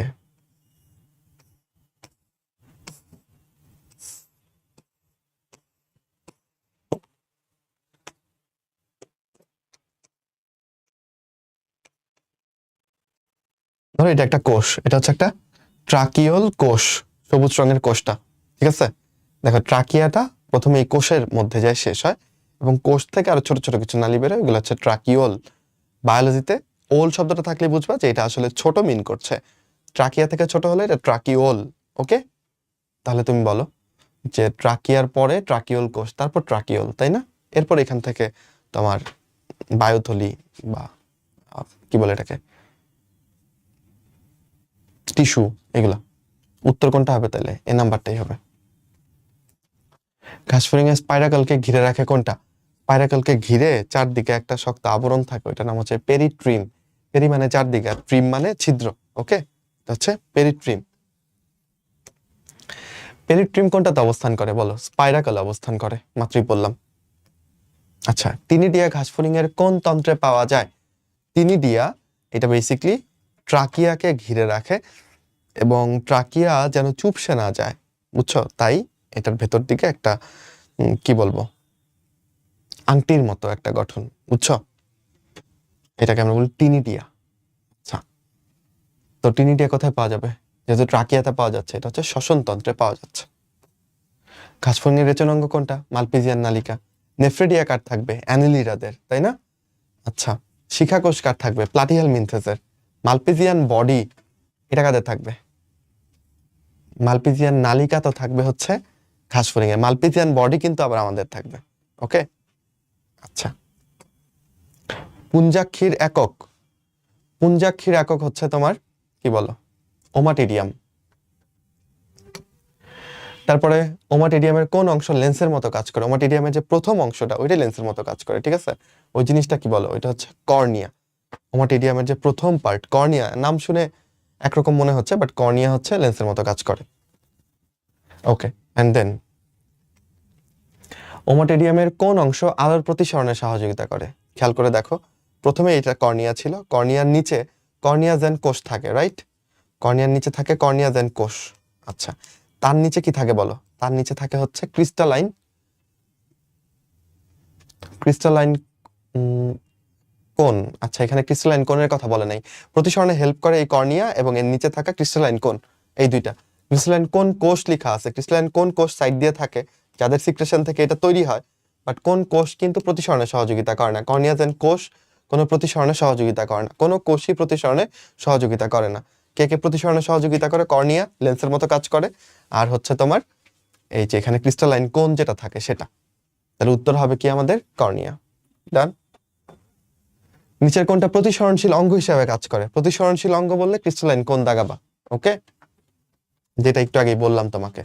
ঘাসফড়িং এ পুঞ্জাক্ষীর কোন অংশটি প্রতিবিম্ব সৃষ্টি করে? খেয়াল করো, পুঞ্জাক্ষীর কোন অংশটা প্রতিবিম্ব সৃষ্টি করে? তো লাস্টের যে পার্টটা র্যাবডোম, এটা দিয়ে আলোটা গৃহীত হয় এবং এই র্যাবডোমটাই বেসিক্যালি আসলে এই প্রতিবিম্বটা সৃষ্টি করে, বুঝছো? আইরিশ রঞ্জক আবরণী আলো কতখানি ঢুকবে বা বের হবে সেটা ডিপেন্ড করে এটার উপর। কর্নিয়া জেন কোষের সিক্রেশন থেকে কর্নিয়া সৃষ্টি হয়, কর্নিয়া হচ্ছে আলো প্রতিসরণ করতে হেল্প করতেছে। তো অন্য কোনোটাই উত্তর হবে না, উত্তর হবে র্যাবডোম, যেটার বানানটা ভুল আসছে এখানে, উত্তর হবে র্যাবডোম। দেন ঘাসফড়িং এর স্তিমিত আলোকে দর্শনের ক্ষেত্রে নিচের কোনটা প্রযোজ্য? স্তিমিত মানে কি বলো? অনুজ্জ্বল আলো, রাইট? অনুজ্জ্বল আলোর ক্ষেত্রে কোনটা প্রযোজ্য? স্পষ্ট বিম্ব কি তৈরি হবে? না, অস্পষ্ট এবং সামগ্রিক একটা বিম্ব তৈরি হবে। আচ্ছা, অ্যাপোজিশন কখন হবে? যখন উজ্জ্বল আলো থাকবে। সুপারপজিশন কখন হবে? যখন স্তিমিত থাকবে, তাই না? তাহলে এখানে অ্যাপোজিশন বিম্ব এটা হচ্ছে না। রঞ্জক আবরণী দ্বয় প্রসারিত, যখন অনেক বেশি আলো থাকে তখন তুমি কি করো? চোখ ঢেকে রাখো না? তোমার চোখে যদি আমি লাইট মারি, তুমি দেখবে চোখটা এরকম ছোট করে ফেলছো, কারণ অনেক লাইট, তোমার চোখে যেন বেশি লাইট না ঢুকে তাই তুমি এটা ঢেকে রাখছো। একইভাবে ঘাসফড়িং এর যে রঞ্জক আবরণী থাকে, আইরিশ রঞ্জক আবরণী এবং কি বলে এটাকে, রেটিনাল রঞ্জক আবরণী, এই রঞ্জক আবরণীগুলো দিয়ে যখন বেশি আলো থাকে তখন ওরা প্রসারিত থাকে এবং আলো বেশি ঢুকতে দেয় না। কিন্তু আমার তো বেশি আলোটা চাই নাই, আমার চাইছে কি? স্তিমিত আলোটা। তো এইটাও ভুল আসলে। স্তিমিত আলোর ক্ষেত্রে আবরণীগুলো সংকুচিত থাকে যেন বেশি আলো ঢুকে, তো এটা ভুল। তাহলে উত্তর কি হবে? উভয় আলোক রশ্মি গ্রহণ করে। এখানে উভয় আলোক রশ্মি বলতে বুঝাইছে যেহেতু আমি কয়েকটা ওমাটিডিয়াম এঁকে ফেলতেছি আসলে, ঠিক আছে? এই তিনটা মনে করো ওমাটিডিয়াম, ওকে? তাহলে রঞ্জক আবরণীগুলো আমি সাদা রং দিয়ে দেখাচ্ছি, যদিও এগুলো আসলে কালো রঙের। যেহেতু অনুজ্জ্বল আলো, স্তিমিত আলো, তাহলে রঞ্জক আবরণীগুলো সংকুচিত অবস্থায় আছে, ওকে? নয়তো এটা এই পর্যন্ত আসতো। আচ্ছা, এখন এই লাইটটা সরাসরি এটার মধ্যে ঢুকবে, আবার পাশের একটা লাইট, ঠিক আছে, এইখানে ঢুকবে, দুইটা আলোই ঢুকবে, তির্যকটাও ঢুকবে, স্ট্রেইটটাও ঢুকবে। দ্যাটস ওয়াই উভয় আলোক রশ্মি গ্রহণ করে, এটাই সঠিক। তারপর আসো, পুঞ্জাক্ষীর কোন অংশটা আলো গ্রহণ করে? আলো গৃহীত হয় র্যাবডোমের মাধ্যমে, কোনো ডাউট নেই। কোন প্রাণীর ক্ষেত্রে পুরুষ অপেক্ষা স্ত্রীতে একটা ক্রোমোজোম সংখ্যা কম থাকে? মেডিকেলে আসছে একবার। ঘাসফড়িং এর ক্ষেত্রে লিঙ্গ নির্ধারণ নীতি হচ্ছে XX XO। এটার মানে কি ভাইয়া? ফিমেলের ক্ষেত্রে দুইটা এক্স ক্রোমোজোম পাওয়া যায়, বাট মেইলের ক্ষেত্রে তুমি একটা এক্স ক্রোমোজোম পাবা, আরেকটা কিছুই নাই, জিরো। তো এই জিরোটাকেই আমরা ও বলছি, ওকে? তাহলে পুরুষে একটা ক্রোমোজোম কম হয়ে গেল না? উত্তর কি হবে বলো? ঘাসফড়িং। এই মাত্রই পড়াইলাম XX XO। আবার ধরো তুমি যদি ইসের ক্ষেত্রে বলো, আচ্ছা যাই হোক, এটা জিন তত্ত্ব পড়াবো না, লিঙ্গ নির্ধারণ নীতি নিয়ে অনেক পড়ায় ফেলে লাভ নাই। ঘাসফড়িং এর পুংজননতন্ত্রের অংশ নয় কোনটা? খেয়াল করো, শুক্রাশয়, শুক্রধার, কংগ্লোবেট গ্রন্থি, এগুলো সবই পুংজননতন্ত্রের অংশ, কিন্তু শুক্রধানী যেটার ইংরেজি নাম হচ্ছে স্পার্মাথিকা, ঠিক আছে? এই স্পার্মাথিকা এটা থাকে হচ্ছে ফিমেলের ক্ষেত্রে। এই স্পার্মাথিকা বা শুক্রধানীর কাজ কি? এটার কাজ হচ্ছে বেসিক্যালি শুক্রাণু জমা করে রাখা, মানে স্ত্রী ঘাসফড়িংটা একবারই আসলে মিলিত হচ্ছে পুরুষের সাথে, সে শুক্রাণুটা জমা করে রেখে দিচ্ছে কোন জায়গাতে, শুক্রধানীতে। তাই এটা ফিমেলের বডিতে থাকে, ফিমেলের প্রজনন তন্ত্র থাকে। খুবই কনফিউজিং তাই না? নামে শুক্রধানী কিন্তু আসলে থাকে ফিমেলে। নিচের কোনটা ঘাসফড়িং এর স্ত্রী জননতন্ত্রের অংশ? খেয়াল করো, vas deferens, seminal vesicle. Seminal vesicle মানে কি বলো, ওই যে মানে শুক্রাধার, না এটাকে বাংলায় কি বলে, শুক্রথলি, এটাকে বলা হচ্ছে শুক্রথলি। বাংলাগুলা কনফিউজিং, বুঝছো? ক্ষেপণ নালী এগুলো সবই পুরুষে থাকে। স্পার্মাথিকা বা শুক্রধানী এটা থাকবে হচ্ছে ফিমেইলে। নিচের কোনটা ঘাসফড়িং এর স্ত্রী জননতন্ত্রের অংশ? শুক্রধানী বা স্পার্মাথিকা, এটাই হবে উত্তর। সুপারপজিশন, সুপারপজিশন কি? অনুজ্জ্বল আলোতে হবে, তাহলে সুস্পষ্ট বিম্ব তৈরি হবে না। অনুজ্জ্বল আলো যেহেতু, আইরিশ আবরণ সংকুচিত থাকবে। অনুজ্জ্বল আলোতে তো হ্যাঁ সংকুচিত থাকবে, এটাই তো সঠিক মনে হচ্ছে। বাকিগুলো দেখি। বস্তুর খন্ড খন্ড তৈরি হবে না, খন্ড খন্ড হয় অ্যাপোজিশনে, মোজাইক মানে খন্ড খন্ড, তাহলে এটাও বাদ। রেটিনাল আবরণ প্রসারিত থাকবে না, প্রসারিত থাকবে তখনই যখন আলো অনেক বেশি। সুপারপজিশন মানে আলো কম, তাহলে এটাও ভুল। উত্তর কি হবে? আইরিশ আবরণ সংকুচিত থাকে, এইটা। ঘাসফড়িং এর অভিপজিটর কি? ডিম, ডিম পাড়ায় হেল্প করবে। ডিম্বাণু কি ধরনের ঘাসফড়িং এর বলো? সেন্ট্রোলেসিথাল। ঘাসফড়িং এর ডিম্বাণুর যে কুসুম সেটা সেন্টারে থাকে, দ্যাটস ওয়াই এটার নাম হচ্ছে সেন্ট্রোলেসিথাল। ওকে, পারা যাবে। তারপর আসো, ঘাসফড়িং এর নিম্ফ থেকে পূর্ণাঙ্গ অবস্থায় পরিণত হতে কয়বার খোলস ত্যাগ করে? ওর নিম্ফ দশা আছে কয়টা? 5টা। প্রত্যেকটা নিম্ফ দশা শেষে একটা করে খোলস মোচন হয়, তাহলে নিম্ফ দশাও 5টা, 5টা নিম্ফ দশা শেষে 5বার খোলস মোচন। ওকে, 2টা নিম্ফ দশার মাঝখানের সময়টাকে আমরা ইনস্টার নামে চিনি। ওকে, রূপান্তরের সঠিক ক্রম কোনটা ঘাসফড়িং এর? ডিম থেকে নিম্ফ বের হয়, নিম্ফ পূর্ণাঙ্গ প্রাণী হয়ে যায়, ঠিক আছে। আর ডিম থেকে লার্ভা, লার্ভা থেকে পিউপা, পিউপা থেকে ইমাগো, এইটা হচ্ছে যদি তুমি সম্পূর্ণ রূপান্তর ঘটে তখন। সম্পূর্ণ রূপান্তর কার ক্ষেত্রে ঘটে? প্রজাপতির ক্ষেত্রে। ঘাসফড়িং এর ক্ষেত্রে কেমন রূপান্তর? অসম্পূর্ণ রূপান্তর। ওকে, অসম্পূর্ণ। এই জন্য একটা ছোট্ট ঘাসফড়িং দেখতে ঘাসফড়িং এর মতোই লাগে, একটা ছোট্ট তেলাপোকা দেখতে তেলাপোকার মতোই লাগে, মানে তেলাপোকার নিম্ফ দেখতে তেলাপোকার মতোই, কিন্তু প্রজাপতির লার্ভা দেখতে প্রজাপতির মতো না, ওটা কিলবিল করে, বুঝছো? এই তাহলে প্রজাপতিটা একদম আমূল পরিবর্তন হয়ে গেল না, এই জন্য এটা সম্পূর্ণ রূপান্তর। ঘাসফড়িং ক্ষেত্রে সঠিক নয় কোনটা? যৌন দ্বিরূপতা বিদ্যমান, সঠিক। পুরুষ আর স্ত্রী আলাদা করা যায়, স্ত্রীটা বড়, অভিপোজিটর থাকে। রূপান্তর সম্পূর্ণ, এটা তো ভুল মনে হচ্ছে, রূপান্তর তো অসম্পূর্ণ ঘাসফড়িং এর ক্ষেত্রে। ডিম সেন্ট্রালিস্টাল, এটা সঠিক, শরৎকালে ডিম দেয়, এটাও সঠিক। উত্তর হবে সি। সম্পূর্ণ রূপান্তরের ক্ষেত্রে ডিম, লার্ভা, পিউপা, ইমাগো কই আছে দেখো, 1 নাম্বারটাই। নিম্ফ থেকে পূর্ণাঙ্গ পরিণত হতে কতবার খোলস ত্যাগ করে? একবার আসছে, 5বার। অসম্পূর্ণ রূপান্তরের ক্ষেত্রে শিশু অবস্থাকে কি বলে? সম্পূর্ণ রূপান্তরের ক্ষেত্রে বলবা লার্ভা, যেমন প্রজাপতির লার্ভা থাকে। ঘাসফড়িং এরটা, তেলাপোকারটা কি বলো? নিম্ফ। তেলাপোকা যদি সম্পূর্ণ রূপান্তর হইতো, তেলাপোকার যদি একটা লার্ভা থাকতো ছোটবেলায়, চিন্তা করো কি ভয়ঙ্কর হইতো। এমনি তেলাপোকা দেখে ভয়ে বাঁচো না তোমরা, সেই তেলাপোকার যদি একটা কিরা অবস্থা থাকতো, তাহলে পৃথিবীর সব থেকে ভয়ঙ্কর বস্তু হয়ে যেত। আল্লাহ বাঁচাইছে যে তেলাপোকা ঘাসফড়িং এর ক্ষেত্রে এইটা কি ধরনের রূপান্তর? অসম্পূর্ণ রূপান্তর। ঘাসফড়িং ক্ষেত্রে কোনটা প্রযোজ্য? ওমাটিডিয়ামে সম্পূর্ণ বিম্ব তৈরি হয়। আচ্ছা, তারপর কি লিখছে? রূপান্তরে নির্মোচনের সংখ্যা 5। আচ্ছা, এটা তো সঠিক বলছে, নির্মোচন মানে খোলস নির্মোচন, সঠিক। ট্রাকিওলে ইন্টিমা থাকে না, ইন্টিমা থাকে ট্রাকিয়াতে। ট্রাকিওলের মধ্যে কোনো ইন্টিমা বা টিনিটিয়া থাকে না। রক্ত সংবহন বদ্ধ না, ঘাসফড়িং এটার ক্ষেত্রে রক্ত সংবহন বদ্ধ না, মুক্ত, আগেই পড়ে আসছি। তাহলে এটাও সঠিক না, এটাও সঠিক না। ওমাটিডিয়ামে সম্পূর্ণ বিম্ব, এটা বলতে বুঝাইছে যে একটা ওমাটিডিয়ামের মধ্যে একটা সম্পূর্ণ বিম্ব হয়ে যাচ্ছে। এটা কি সত্যি নাকি? তাহলে তো একটা ওমাটিডিয়াম থাকলেই হইতো, সবগুলো ওমাটিডিয়াম মিলে পুঞ্জাক্ষী বানাইতে হইতো না, তাই না? তাহলে এটাও আসলে ভুল কথা, সঠিক কথা হচ্ছে এটা, বি নাম্বারটা। আচ্ছা, আমরা রুই মাছে চলে আসছি সাকসেসফুলি, যারা এখনো আসছো স্যালুট। ওকে, ওকে, চলো চট করে রুই মাছ দেখে ফেলি। রুই মাছের ক্ষেত্রে কোনটা প্রযোজ্য? কি প্রশ্ন এটা?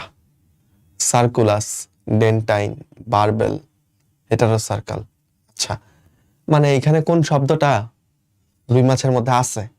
রুই মাছের মুখে ম্যাক্সিলারি বারবেল থাকে, বুঝছো? এইটাই আসলে প্রযোজ্য।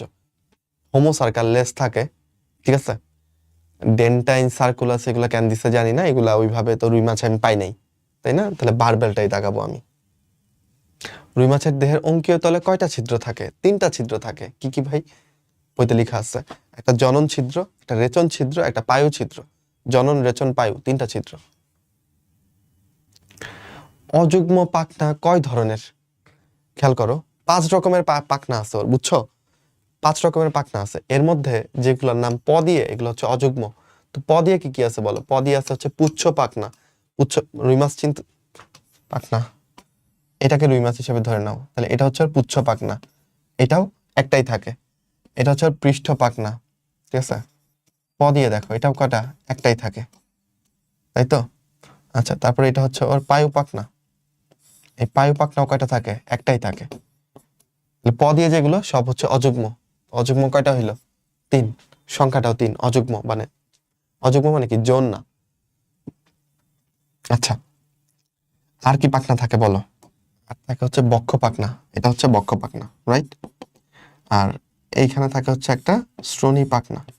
শ্রোণী পাখনা এবং বক্ষ পাখনা জোড়ায় জোড়ায় থাকে, ঠিক আছে। আচ্ছা, যুগ্ম পাখনা কোনটা বলো? প দিয়ে যেগুলো সব অযুগ্ম, তাহলে উত্তর হবে বক্ষ পাখনা, এটাই যুগ্ম পাখনা। রুই মাছের বক্ষ পাখনায় কয়টা রশ্মি থাকে? ওকে, বক্ষ পাখনায় রশ্মি থাকে হচ্ছে 16 থেকে 17টা। এখানে অপশন 16 থেকে 17 নাই। এটা না আমাদের কোনো ভুল হয়েছে কিনা বা কি, আমি আই ডোন্ট নো। আর তোমার বইতে লেখা আছে বক্ষ পাখনায় 16 থেকে 17টা পাখনা রশ্মি থাকে। পাখনা রশ্মিগুলো একটু দেখে ফেলবা, ওকে। জোর পাখনা কোনটি? বক্ষ পাখনা, জোর পাখনা। প দিয়ে মানেই অযুগ্ম। আচ্ছা, শ্রোণী পাখনা, দেখো খালি প ডিটেক্ট করতেছি আমি। কানকোয়ার পেছনে, কানকোয়া মানে বুঝছো তো, কানকো তো চীনা মাছের, ওটার পেছনে পাখনাটার নাম কি? বক্ষ পাখনা। যুগ্ম পাখনা কতটি? এখানে একটা ট্রিকি প্রশ্ন আসলে। যুগ্ম পাখনা কয় ধরনের বললে তো উত্তর দিব আমি হচ্ছে 2 ধরনের, বক্ষ পাখনা, শ্রোণী পাখনা। বাট কতটি বলার পর এখানে একটু ট্রিকি হয়ে যায় ব্যাপারটা। আই গেস কতটি লিখার পর এটা হচ্ছে একটু 4টি দাগানো উচিত, কারণ বক্ষ পাখনা 2টা, শ্রোণী পাখনা 2টা, বুঝছো? স্টিল আরো ক্লিয়ার করে প্রশ্নগুলো করা উচিত। কানকোর পেছনের পাখনা নাম কি? বক্ষ পাখনা। প্রধান চলন পাখনা হচ্ছে পুচ্ছ পাখনা। পুচ্ছ পাখনা দিয়েও মেইনলি চলে, বুঝছো? সংবেদী অঙ্গ থাকে কোনটায় বলো? পার্শ্বরেখা অঙ্গ, ল্যাটারাল লাইন অর্গান বলি এটাকে। চিনছো এটা কি? প্রচুর রুই মাছ থাকতে হবে এখন জীবনে। এই যে একটা লাইন আঁকলাম, দেখো যে লাইনটা দিয়ে মাছের গাদা এবং পেটি তুমি ডিভাইড করতেছো, এইটা আসলে একটা সংবেদী লাইন। এটা দিয়ে বাইরের গুণাগুণ, পানির গুণাগুণ এগুলো বুঝতে পারে। রুই মাছের পুচ্ছ পাখনা কোন ধরনের? 2টা পার্টি সমান, তাহলে এটাকে কি বলবা? এটাকে কি বলবা বলো? হোমো সার্কাল বলবা। হেটারো সার্কাল কাদের থাকে? হাঙরের ক্ষেত্রে। ওটা কেমন থাকে বলো? এমন, বুঝছো? আর ডাইফি সার্কাল কাদের থাকে? সার্কোপটেরিজি। সার্কোপটেরিজির ক্ষেত্রে ডাইফি সার্কাল থাকে, 2টা পার্ট এসে এভাবে মিলে যায়, লেজের 2টা পার্ট এসে করে মিলে যায়, তখন এটা ডাইফি সার্কাল বা ডাইফাই সার্কাল। রুই মাছের আইস কোন ধরনের? সাইক্লয়েড। হাঙরের ক্ষেত্রে মানে কনভিকথিস এই শ্রেণীতে থাকে হচ্ছে প্ল্যাকোয়েট, তাই না? টিনোয়েট কাদের থাকে? টিনোয়েট ওই রুই মাছ কি অ্যাক্টিনোপটেরিজির অংশ না? প্রথম চ্যাপ্টার থেকে অনেকগুলো কথা বলতেছি, ধরতে পারতেছো কিনা আই ডোন্ট নো। অ্যাক্টিনোপটেরিজির মধ্যে রুই মাছ আছে, কই মাছও কিন্তু অ্যাক্টিনোপটেরিজি। কই মাছের পাখনা তুমি যদি আইস যদি দেখো, কই মাছের আইসগুলো এরকম কাঁটাযুক্ত, হ্যাঁ, মানে আইসের মধ্যে একটু একটু এরকম কি আছে বলো? কাঁটা আছে। কাঁটাযুক্ত আইসকে আমরা বলি টিনোয়েট আইস। তাহলে এটাও অ্যাক্টিনোপটেরিজিতেই থাকে, তবে কাঁটাযুক্ত রুই মাছে পাওয়া যায় না। গ্যানোয়েড থাকবে সার্কোপটেরিজিতে, মাংসল পাখনাযুক্ত যে মাছগুলো আছে ওদের ক্ষেত্রে। রুই মাছের আইস কি ধরনের? সার্কুলার মানে গোল্লাকৃতির। ভেন্ট্রিকুলার আইস কি? I don't know. কন্টকযুক্ত না, কোনো কাটা থাকে না। এটাও কন্টকযুক্ত, এটাও তাহলে হবে না। তাহলে উত্তর কি হবে? সার্কুলার, গোলাকার। এটার দিকেই যাও। নিচের কোনটা রুই মাছের স্পর্শ ইন্দ্রিয়ের কাজ করে? স্পর্শ ইন্দ্রিয় মানে সংবেদী ইন্দ্রিয় বুঝাইতেছে আসলে। তো এখানেও এটা পার্শ্বীয় রেখায় দাগাও, ঠিক আছে? মোস্ট প্রবাবলি এটাই হওয়া উচিত। লেবিওরহিতার আইসের কেন্দ্রকে কি বলে? ওকে, আইসের একদম সেন্টারটাকে বলা হচ্ছে ফোকাস। ফোকাসকে ঘিরে বেশ কিছু রেখা থাকে, ওইগুলোকে বলা হচ্ছে সার্কুলি, ঠিক আছে? এই যে এটা হচ্ছে তোমার ফোকাস বা নিউক্লিয়াসও বলে অনেকে। এটাকে ঘিরে কিছু রেখা থাকে, এগুলো সার্কুলি। আর প্রত্যেক বছর শেষে একটা গাঢ় রেখা দেখা যায়, ওইটাকে বলা হচ্ছে অ্যানুলাস, বুঝছো? বা অ্যানুলি। তো এই অ্যানুলি বা অ্যানুলাস গুলা গুনে তুমি এটার বয়স নির্ধারণ করতে পারো। রুই মাছের হৃৎপিণ্ডের ক্ষেত্রে প্রযোজ্য কোনটা? দুইটা অলিন্দ একটা নিলয়? না, একটা অলিন্দ একটা নিলয় থাকে, দুই প্রকোষ্ঠ বিশিষ্ট। সাইনাস ভেনুসাস অনুপস্থিত? না, সাইনাস ভেনুসাস থাকে তো। কোনাস আর্টেরিওসাস বিদ্যমান? না, কোনাস আর্টেরিওসাস বিদ্যমান কার ক্ষেত্রে বলো? ব্যাঙের ক্ষেত্রে, মানে উভচরদের ক্ষেত্রে। রুই মাছে কোনো কোনাস আর্টেরিওসাস নাই, ভালভাস আর্টেরিওসাস আছে, তাই না? রুই মাছের হার্টে কার্বন ডাইঅক্সাইড যুক্ত রক্ত প্রবাহিত হয়, এটা সঠিক। রুই মাছের হার্টকে আমরা বলি ভেনাস হার্ট, কারণ এখানে শুধু কার্বন ডাইঅক্সাইড যুক্ত রক্ত প্রবাহিত হয়। ভেনাস হার্ট পাওয়া যায় মাছে। ভেনাস হার্ট পাওয়া যায় কোন শ্রেণীর প্রাণীদের মধ্যে? রুই মাছ কোন শ্রেণীতে বলো? একটিনোপটেরিজি। একটিনো মানে হচ্ছে রশ্মি, আর টেরিজি মানে পাখনা, তাহলে রশ্মি যুক্ত পাখনা। রুই মাছের পাখনাগুলোতে রশ্মি থাকে না, কাটা থাকে না, বলো? এই জন্য এটা একটিনোপটেরিজি। সার্কো মানে হচ্ছে মাংস, আর টেরিজি মানে পাখনা, তাহলে সার্কোপ টেরিজি মানে কি? মাংসযুক্ত পাখনা, বুঝছো? আচ্ছা,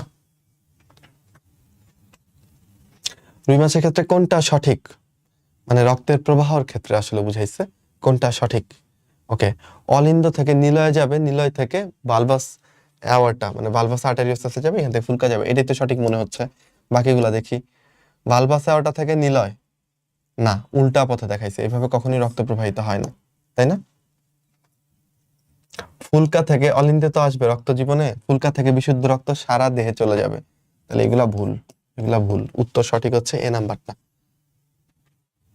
ওদের হচ্ছে এক বর্তনী সংবহন পাওয়া যায়, বুঝছো?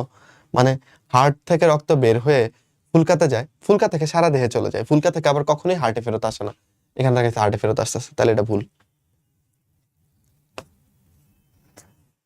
হৃৎপিণ্ডে 3 রকমের কপাটিকা পাওয়া যায় রুই মাছের হৃৎপিণ্ডে, বুঝছো? একটা হচ্ছে, মনে করো এটা হচ্ছে ওর সাইনাস ভেনোসাস, এখান থেকে এই অলিন্দের সাথে একটা কপাটিকা থাকে, এটার নাম হচ্ছে সাইনো অ্যাট্রিয়াল কপাটিকা। হ্যাঁ, এবার অলিন্দের সাথে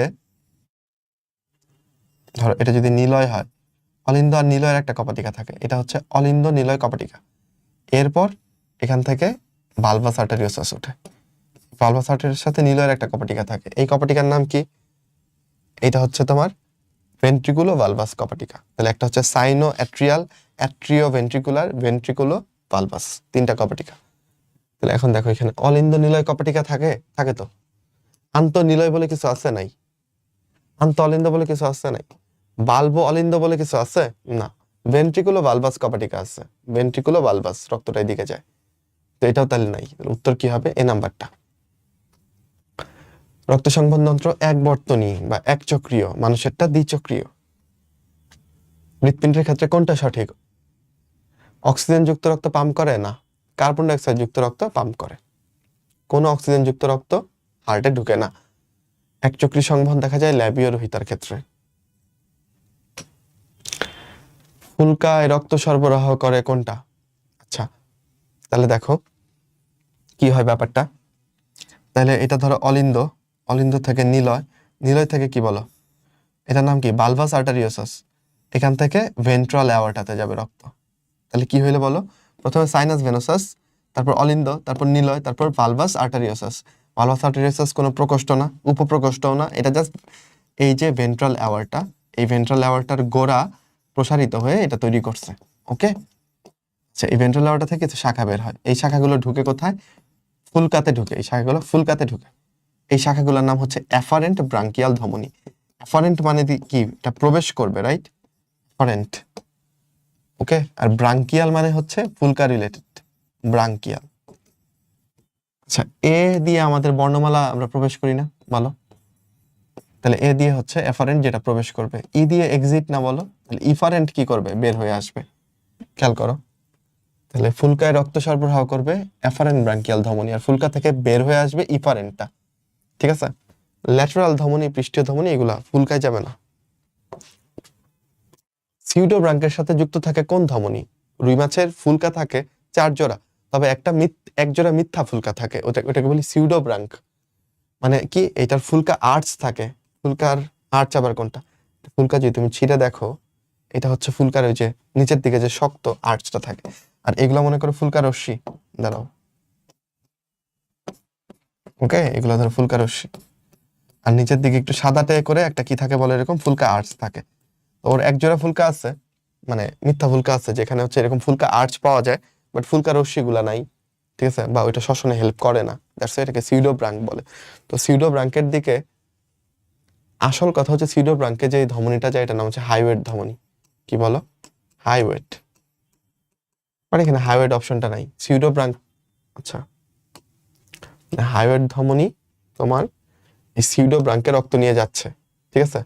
দেন সিউডো ব্রাঙ্ক থেকে আবার বের হয় হচ্ছে অপথালমিক ধমনী, মানে এই হাইওয়েটের একটা শাখা অপথালমিক, যেটা আলটিমেটলি চোখে রক্ত নিয়ে যায়। অপথালমিক মানে চোখে রক্ত নিয়ে যাবে। তো এখানে বাকি যে ধমনীগুলোর অপশন আছে, এর মধ্যে শুধু অপথালমিক ধমনীটাই সিউডো ব্রাঙ্কের সাথে কানেক্টেড, তাই আমরা ডি নাম্বারটা দাগাবো। বায়ুথলিতে রক্ত সরবরাহ করবে কোন ধমনী? এগুলো সব হচ্ছে পেটের মধ্যে থাকে, তো পেটের সব জিনিসপত্রকে রক্ত সরবরাহ করে সিলিয়াক ও মেসেন্টারিক। প্যারাইটাল রক্ত সরবরাহ করা হচ্ছে দেহ প্রাচীরে, দেহের বাইরের দিকটাতে। ইলিয়াক হচ্ছে শ্রোণী অঞ্চলে, শ্রোণী অঞ্চল। ঠিক আছে? সাবক্লেভিয়ান হচ্ছে বক্ষ পাকনা, বক্ষ অস্থি চক্র এখানে। শ্রোণী পাকনায়, শ্রোণী অঞ্চলে রক্ত সরবরাহ করবে কে বলো? ইলিয়াক, ইলিয়াক ধমনী। রুই মাছের পাকস্থলীয় অন্ত্রে কোন ধমনীর মাধ্যমে রক্ত সরবরাহ? পাকস্থলীয় অন্ত্র, পেটের মধ্যে যা কিছু বলবে সব হচ্ছে সিলিয়াক ও মেসেন্টারিক। রুই মাছের শ্রোণী পাখনায় রক্ত নিয়ে যায় কোন ধমনী? শ্রোণী অঞ্চল বললেই ইলিয়াক। কডাল হচ্ছে, কডা মানে হচ্ছে লেজ, ওকে। প্যারাইটাল হচ্ছে দেহের বাইরের দিকে। এই তো, তাহলে এখান থেকে অনেকগুলো প্রশ্ন আসছে। সাবক্লেভিয়ান ধমনী কোথায় নিয়ে যাবে? বক্ষ পাখনা, বক্ষ অস্থি চক্র। আমাদেরও কিন্তু সাবক্লেভিয়ান ধমনী থাকে, আমাদের ধমনীটা এদিক দিয়ে এসে আমাদের বাহুতে রক্ত সরবরাহ করে। রুই মাছের বক্ষ অঞ্চলে কোন ধমনী রক্ত সরবরাহ করে? বক্ষ অঞ্চলে সাবক্লেভিয়ান। রুই মাছের ফুলকা সংখ্যা কত জোড়া? আচ্ছা, এইটা তাহলে আমি তোমাকে ক্লিয়ার করি। যদি বলে ফুলকা সংখ্যা, তাহলে উত্তর কত হবে? 4 জোড়া। ওকে। যদি বলে ফুলকা আর্চ, ফুলকা আর্চ কিংবা ফুলকা ছিদ্র, তাহলে বলবা কত? 5 জোড়া। ঠিক আছে? যদি বলে ফুলকা গহ্বর, তাহলে বলবা 1 জোড়া। গহ্বর বলতে কোনটা বোঝাচ্ছে? মানে কানকোটা দুই পাশ থেকে তুলে নিয়ে তুমি যদি ফুলকাগুলো বের করে ফেলো, তাহলে মাথার মধ্যে দুইটা ফাঁকা জায়গা দেখতেছো না, দুই পাশে দুইটা, এটা হচ্ছে ফুলকা গহ্বর, ওটা হচ্ছে 1 জোড়া। বাট ফুলকা আর্চ, ফুলকা ছিদ্র সব হচ্ছে 5 জোড়া। ওই সিউডো ব্রাঙ্কের জন্য ফুলকা আর্চ আছে, ফুলকা ছিদ্র আছে, কিন্তু ওটাকে আমি প্রপার ফুলকা বলতেছি না। ওটাকে প্রপার ফুলকা বললে ফুলকার সংখ্যাও 5 জোড়া হইতো, কিন্তু ওটাকে বাদ দিচ্ছি, তাই ফুলকার সংখ্যা হচ্ছে 4 জোড়া। বুঝছো ব্যাপারটা? ফুলকা নিয়ে কোনো কনফিউশন রাখো না। ফুলকা আর্চের সংখ্যা কত? উত্তর হবে 5 জোড়া। 5টা লিখলেও হবে না, উত্তর হবে কি বলো? 5 জোড়া। গলবিলের প্রতি পাশে কতগুলো ফুলকা আর্চ থাকে? এটা ঠিক আছে, এক পাশের কথা জিজ্ঞেস করছে, এক পাশে 5টা ফুলকা আর্চ থাকবে, দুই পাশে বললে 5 জোড়া থাকবে। রুই মাছের গলবিল অঞ্চলে কতগুলো ফুলকা ছিদ্র থাকে বলো? ফুলকা ছিদ্র কত? 5 জোড়া।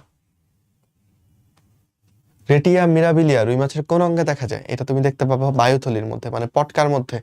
বুঝছো? রেটি মানে জাল, তো কিছু কৈশিক জালিকা এরকম মানে রেটিয়া মিরাবিলিয়া তৈরি করে। বায়ুথলির নিউমেটিক নালী কোথায় যুক্ত থাকে? তাহলে বায়ুথলি, এটা ধরো তোমার বায়ুথলি, এই একটা প্রকোষ্ঠ, এই হচ্ছে আরেকটা প্রকোষ্ঠ, এখান থেকে একটা নালী বের হয়, এটার নাম কি বলো? নিউমেটিক নালী। নিউমেটিক নালী। তাহলে নিউমেটিক নালী হচ্ছে কার সাথে কানেকশন মেনটেন করে? অন্য নালীর সাথে। নিউমেটিক নালীর সাথে কার কানেকশন বলো? অন্ননালী এবং বায়ুথলি, এই দুইটার কানেকশন করে হচ্ছে নিউমেটিক নালী। ওকে, এটা হচ্ছে তোমার সম্মুখ প্রকোষ্ঠ, এটা পশ্চাৎ প্রকোষ্ঠ। আচ্ছা, এবার এইটার সাথে ভেভেরিয়ান ওসিকল বলে একটা হাড্ডি থাকে, ঠিক আছে? এই হাড্ডি, এটার নাম কি বলো? অনেকে বলে ওয়েভেরিয়ান, অনেকে বলে ভেভেরিয়ান অসিকল। এই ওয়েভেরিয়ান অসিকল দিয়ে সে কিসের সাথে জোর লাগানো থাকে? অন্তঃকর্ণের সাথে। কে কার সাথে কানেকশন মেনটেন করতেছে এটা আর ভুল করো না। নিউমেটিক নালী দিয়ে কানেকশন মেনটেন করতেছে পটকা কার সাথে? অন্ননালীর সাথে। আর ভেভেরিয়ান অসিকল দিয়ে অন্তঃকর্ণের সাথে। তাহলে এখানে নিউমেটিক নালীটা আসছে, উত্তর হবে কি? অন্ননালীর সাথে। রুই মাছের পটকাতে হাইড্রোজেন থাকে না, বাকি গ্যাসগুলো থাকে। অক্সিজেন, কার্বন ডাইঅক্সাইড, নাইট্রোজেন থাকে। কোন গ্যাস রেটিয়া মিরাবিলিয়া কর্তৃক নিঃসৃত হয় না? রেটিয়া মিরাবিলাকে তুমি গ্যাস গ্রন্থিও বলতে পারো, কারণ গ্যাস নিঃসরণ করতে পারে, হাইড্রোজেন নিঃসরণ করবে না। রুই মাছের বায়ুথলির কাজ কি? ওকে, খাদ্য গ্রহণে সহযোগিতা করে না, আসলে রক্তে হিমোগ্লোবিন সঞ্চালন এগুলো করে না। পানির গভীরতা নির্ণয়, এখানে অপশনগুলো একটু কনফিউজিং, কারণ ও যেটা করে পানির গভীরতা নির্ণয় বলতে ও গভীরতা অনুযায়ী যে মানে বায়ুর চাপের যে তারতম্য, হ্যাঁ, ওকে ধরো যদি গভীরে যেতে হয়, ও যদি ওর বায়ুথলি যদি ধরো বাতাস দিয়ে ফুলে থাকে, ও কিন্তু চাইলেও অনেক গভীরে যেতে পারবে না, তখন ওর বায়ুথলির বাতাস কমাইতে হয়। আবার ভেসে থাকতে চাইলে বায়ুথলিতে বাতাস বাড়াইতে হয়, এইভাবে ও অ্যাডজাস্ট করে নেয়। তাহলে এখানে গভীরতা নির্ণয় এটা অ্যাপারেন্টলি রাইট। আর শ্বসনেও হেল্প করে, তবে শ্বসন পরিচালনা এই শব্দটাতে একটু, পরিচালনা বলতে মানে প্রধান বুঝায় অনেকটা। শ্বসনের প্রধান কাজ তো ওর ফুলকার, ঠিক আছে? ফুলকা প্রধান কাজ করে, তবে ওই যখন গ্যাসের অভাব হয়, অক্সিজেনের অভাব হয়, তখন সে অক্সিজেনটা সাপ্লাই দেয় বা অক্সিজেনটার সাপোর্ট দেয়, সাহায্য বলা যায়। পরিচালনা না বলে এখানে কি সাহায্য বলা যায়। তো এই ক্ষেত্রে আমি আসলে 1 নাম্বার উত্তরটাই নিতে চাচ্ছি, বুঝছো? এই আচ্ছা, রেণুপোনা, রেণুপোনার পরবর্তী দশা কি বলো? ধানীপোনা, ধানীপোনা। ওকে, তারপর হচ্ছে তোমার ধানীপোনা ইংরেজি হচ্ছে ফ্রাই। এরপর হচ্ছে আঙ্গুলিপোনা, আঙ্গুলিপোনা। এরপরে হচ্ছে তোমার কি?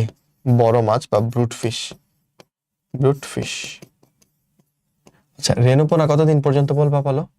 0 থেকে নিয়ে 72 ঘন্টা পর্যন্ত। আর প্রথম 3 দিন তুমি এটাকে কি বলবা? রেণুপোনা বলবা। এবং এই প্রথম 3 দিনে সে কতটুকু পর্যন্ত লম্বা হয় জানো? সে 7 মিলিমিটার পর্যন্ত লম্বা হয়। এরপর সে ধানীপোনা হয়। ধানীপোনার সময়কাল কতদিন? এইটা কতদিন? 8 দিন পর্যন্ত মোস্ট প্রবাবলি, তাই না? ধরো একটু চেক দিয়ে দিই, ভুল যেন না হয়।